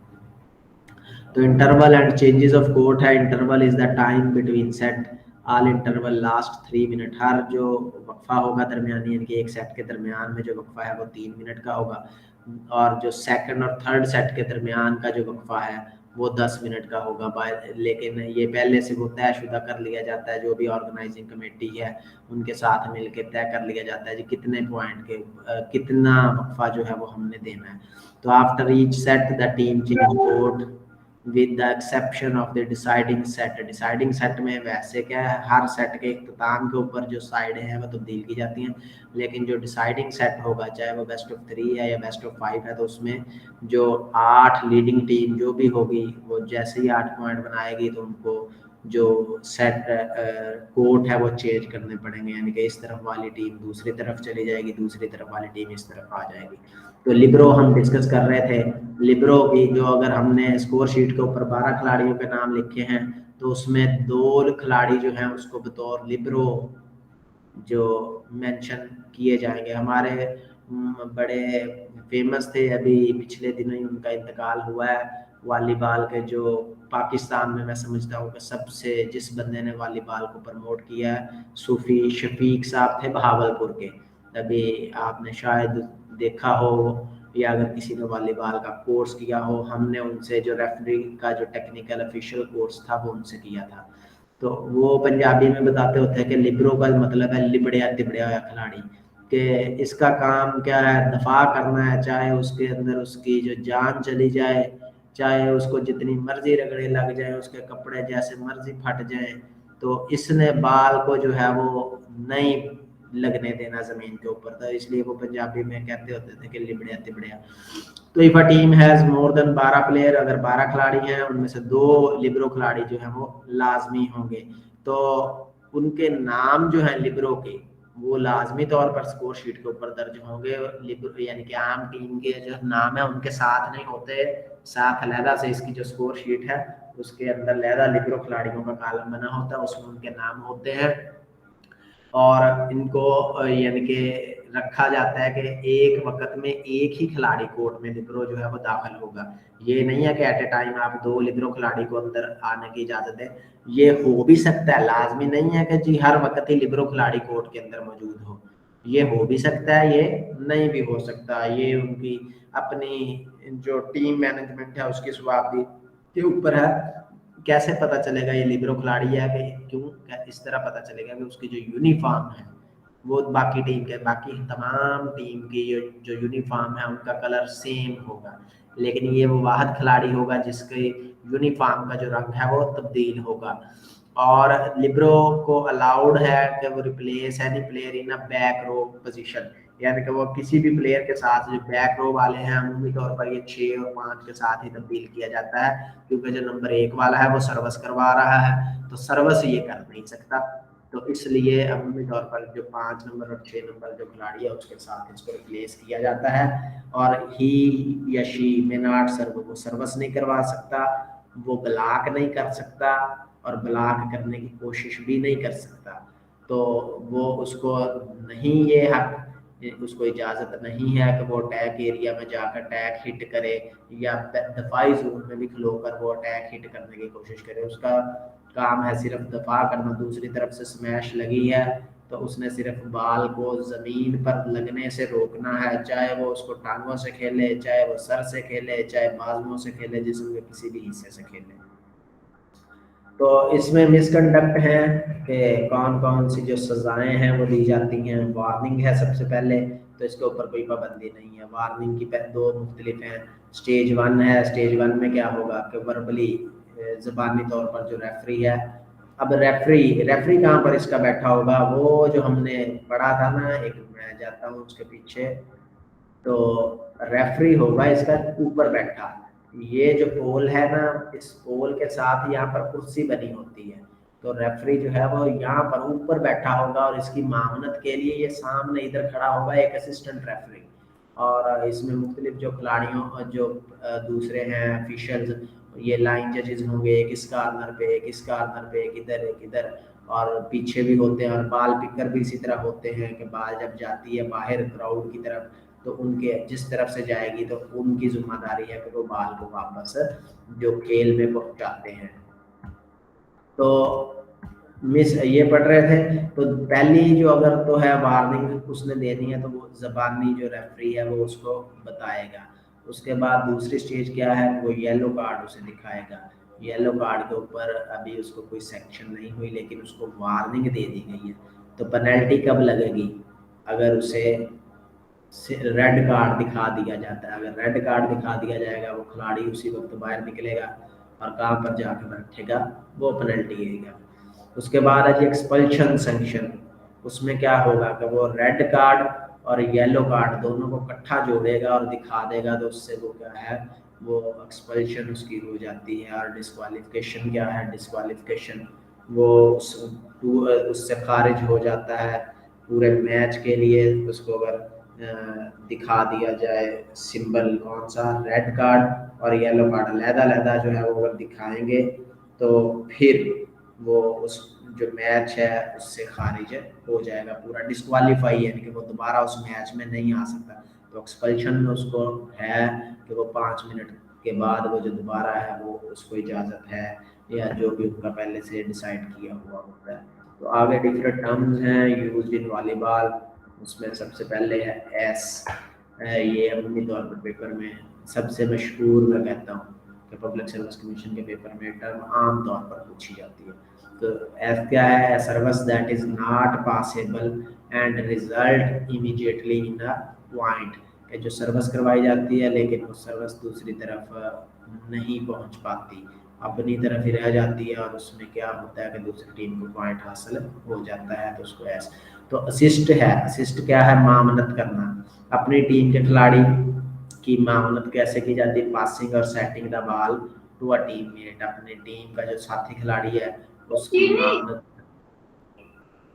तो बॉल को इस तरह पास करना या बना के हवा में उछालना कि जो दूसरा खिलाड़ी है वो अटैक हिट मुकम्मल कर सके, तो उसको असिस्ट कहा जाता है। तो अटैक क्या है, ऑफेंसिव एक्शन है, डिफेंसिव नहीं है। ऑफेंसिव है कि हमला करना है, action of the hitting the ball, ball को इस तरह से हिट किया जाता है दूसरी टीम की तरफ, तो उसको क्या कहा जाता है, अटैक। अप्रोच क्या है, भाग लेना, the pass strike toward the net by a spiker before the jump in the air, वो जल्दी से उसको यानी कि भांपता है कि बाल इस लेवल के ऊपर आ रही है और उसी के मुताबिक तेजी के साथ वो बाल की तरफ उछलता है, जंप लेता है हवा में, तो उसको क्या कहा जाता है? अप्रोच। उसके बाद है बीच डिग। अमूमी तौर पर डिग का लफ्ज़ है वो इस्तेमाल किया जाता है। डिग कहते हैं बाल को नीचे लगने से रोकना। तो an open hand receive the बाल है, यानी कि हाथ बिल्कुल खुला हुआ हो और आप बाल के उसको नीचे रख दें कि बाल जमीन पर ना लगने पाए, तो उसको बीच डिग कहा जाता है। Also called a deep dish piece को, इस टर्म को कहा जाता है। उसके बाद बम्प पास है। बम्प पास क्या है? Use of joint four arm. Joint four arm दोनों आप हाथ के जुड़े हैं, दोनों हाथ आपने आगे जो उसकी पोजीशन है उस पे होते हैं। तो पास और set a ball in under hand manner, कि बाल को नीचे से इस तरह खेलना कि बाल को पास किया जाए या उसको सेट करके दिया जाए दूसरे खिलाड़ी को, ताकि दूसरा खिलाड़ी जो है वो उसकी अटैक हिट मुकम्मल कर सके। उसके बाद एक टर्म इस्तेमाल होती है camp fire. A ball that fall to the floor in an area that surrounded by 2, 3, 4 और मोर प्लेयर, यानी कि 3 से 4 खिलाड़ी खड़े हैं, उनके दरमियान बाल ऐसे आके फर्श के साथ टकराती है कि उन्हें वो एक दूसरे की तरफ देख रहे होते हैं कि ये खेलेगा वो खेलेगा। तो ऐसी जो हिट है उस हिट को क्या कहा जाता है? Camp fire. तो उसके बाद कट शॉट है। Spike from the hitter strong side that travel at a sharp angle across the net. Decoy है। An offensive play means disguise the spiker who will receive the set. तो ये उसकी terms हैं सारी, चले individually discuss कर लेते हैं। डिग आपको बता दिया कि बाल को नीचे नहीं लगने देना। पासिंग और स्पाइक और rapidly hit the ball. Slang for the art of passing and attack the ball close to the floor. फर्श पर लगने से पहले पहले आप उसको हिट कर लेते हैं, पास कर देते हैं, तो इसको डिग कहा जाता है। डिंक या अमूमी तौर पर एक लफ्ज़ डंक है वो वाले उसमें आएगा बास्केटबॉल में। A legal push of the ball around और ओवर ब्लॉकर, यानी कि जो ब्लॉक कर रहे हैं उनके ऊपर से एक जो धक्का देना बाल को, तो उसको डिंक कहा जाता है। फ्लोटर है। फ्लोटर आपको पता तैरता हुआ serves which does not spin और rotate and therefore move in an erratic path, तो उसको फ्लोटर कहा जाता है। हिट क्या है? To jump and strike the ball with an overhand forceful shot, यानी कि जंप लेते हुए आप जोर से उसको टच करते हैं, हिट करते हैं, उसको हिट कहा जाता है। जंगल बॉल का है। Any volleyball game with people who do not really know how to play volleyball. Jungle ball या हम कह सकते हैं कि आमतौर पर हमारे देहाती इलाकों में वॉलीबॉल नहीं खेला जाता, तो वहाँ पर क्या खेला जाता है? वो जिसे पंजाबी में कहते हैं धप्पी। तो यानी कि उनको कोई नहीं पता कि कैसे खेलना है, पास कैसे करनी है, बस वो कैसे खेल रहे होते हैं। अगर उनको वॉलीबॉल भी दे देते, उधर से हिट आती है, उसी तरह जोर के साथ पहले ही टच में दूसरी तरफ बाल को फेंक रहे होते हैं, वो उधर से अपना जोर लगा रहे होते हैं, ये उधर से। तो ऐसे लोग जिनको खेलना ही नहीं आता, तो उनके दरमियान अगर वॉलीबॉल आप मैच इस तरह से चल रहा है कि बाल कभी इधर आ रही कभी उधर आ रही, ना कोई सेटिंग उसकी हो रही है ना कोई पासिंग, तो उसको क्या कहा जाएगा? जंगल बॉल। किल है। An attack that result in immediate point और साइड आउट, कि जिसमें आपकी टीम ऐसा अटैक करती है और फौरी तौर पर आपको पॉइंट हासिल हो जाता है, तो उस टर्म को किल कहा जाता है। पैनकेक। पैनकेक जो है वो बड़ी एक इसकी मशहूर टर्म है। वन हैंडेड डिफेंसिव टेक्निक है where the hand is extended and the palm is slide along the floor as the player dive or extension rolls and timed so that the ball bounce off the back of the hand, कि इस तरह से आप कुछ यानी कि jump लेते हैं तो और इस साइड के ऊपर और अपने हाथ को इस तरह आप पूरा खोलते हैं कि वो उसकी बैक साइड के ऊपर हाथ की बाल लगता है और दोबारा से हवा में उछल जाता है, यानी कि यकीनी होने लगा था गोल पॉइंट, तो आपने इस तरह से उसको खेला है अपने बैक हैंड से, तो उसको पैनकेक कहा जाता है। पेनिट्रेशन है the act of reaching across and breaking the plane of the net during blocking. जो दूसरा है नेट के ब्लॉकिंग के दौरान अगर आप दूसरी तरफ दाखिल होते हैं दूसरे कोर्ट में, तो उसको पेनिट्रेशन कहा जाता है। Power tip a ball that is pushed और directly with force by an attacking team, उसको पावर टिप। और रूफ है ball that when spiked in blocked by a defensive player such that the ball deflects straight to the floor on the attacker side. Spikes है a ball the force by a player on the offensive team who intend to terminate the ball on the opponent floor, यानी कि उसको आम अल्फाज में आप smash भी कह सकते हैं कि जो आपके ऑफेंसिव ऐसी हिट है ऑफेंसिव टीम इस तरह से बाल को खेलने की कोशिश करती है कि अपोनेंट का जो फर्श है कोर्ट है उस पर बाल को इस तरह दे मारा जाए कि अपोनेंट के जो ब्लॉकर हैं वो भी ना उसको खेल सकें और आपको टीम को यकीनी पॉइंट मिल जाए। स्टफ है ball that is deflect back to the attacking team floor by the opponent blocker, a slang term for block. और वाइप जो है वो when a hitter push the ball off the opposing black so it land out of bound, तो इसको wipe जो है वो कहा जाता है। आगे मेजर कप एंड ट्रॉफीज हैं, 4 मेजर कप 4 इवेंट हैं मेजर इसके जो सालाना कैलेंडर में शामिल है। सबसे पहले तो है ओलंपिक गेम हर 4 साल बाद मुनक्कद होती हैं। तो मेन की और वुमेन की हम पहले इसको डिस्कस किया था कि हर 4 साल बाद मुनक्कद होती है और 1964 में इसको पहली मरतबा शामिल किया गया है। उसके बाद वर्ल्ड चैम्पियनशिप है 1949 में स्टार्ट हुई और मेल की, और 1952 में जो फीमेल का कंपटीशन है और ये भी हर 4 साल बाद मुनक्कद होती है। उसी के बाद वर्ल्ड कप है तो 1965 में पहला मर्दों का और ख़वातीन के लिए 1973 में, और ये भी हर 4 साल बाद इवेंट होता है। और वर्ल्ड लीग है इसकी हो रही, तो वो मर्दों के लिए 1990 से हो रही है वर्ल्ड, और फीमेल के लिए है वर्ल्ड ग्रैंड प्रिक्स वुमेन, ये 1993 से जो इसके मेजर इवेंट में शामिल है। तो ये इसके 4 मेजर इवेंट हैं, यानी कि हर साल में एक इवेंट जो है वो आ जाता है। तो ये टोटल हमारा आज का जो लेक्चर है वॉलीबॉल का हमने कवर किया है। अगर इसमें कोई डाउट है वो बेशक बाद में डिस्कशन ग्रुप में डिस्कस कर ले, यहाँ पर किसी का कोई क्वेश्चन है वो यहाँ पर पूछ सकता है। मैसेजेस आया है जी, क्या फ्री जोन में कभी भी कोई खिलाड़ी बाल को टच कर सकता है? जी कर सकता है, बिल्कुल बाल को क्रॉस भी कर सकता है, लेकिन शर्त क्या है कि बाल को एंटीना की जो हद है उसके अंदर से गुजरना चाहिए। वॉलीबॉल की 3 टाइप की होती है मोस्टली, यही बड़ा बटा FIVB में 5 यूज़ होती है। 5 जी, अगर आप ऑफिशियल मुकाबला जात देखते हैं तो वॉलीबॉल की 5 बाल जो है वो इस्तेमाल होती हैं। हिस्ट्री क्या सारी याद करेंगे?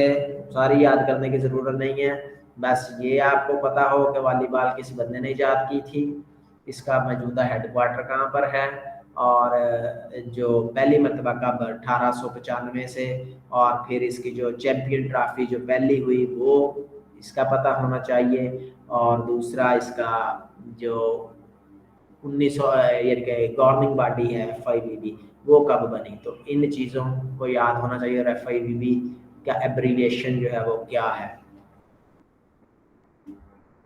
तो I think what is rally है एक क्वेश्चन। रैली क्या है? बाल की कंटिन्यूटी है कि एक साइड के से बाल जब सर्विस की है तो जब तक वो हवा में चलती रहेगी दूसरी तरफ, इधर से उस तरफ उधर से इस तरफ, तो ये इसको रैली कहा जाता है।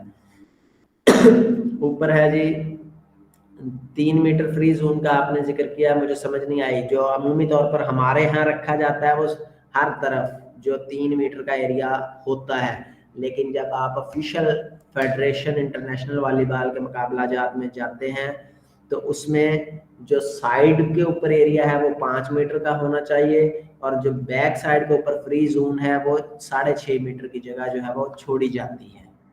उसके बाद और किसी का कोई क्वेश्चन है? नहीं, बस चले जी, आज का जो हमारा लेक्चर है वो यहीं तक था। तो इंशाल्लाह नेक्स्ट लेक्चर में मिलेंगे। Wish you all the best. जी सर, बेहतर हो गया, ओके।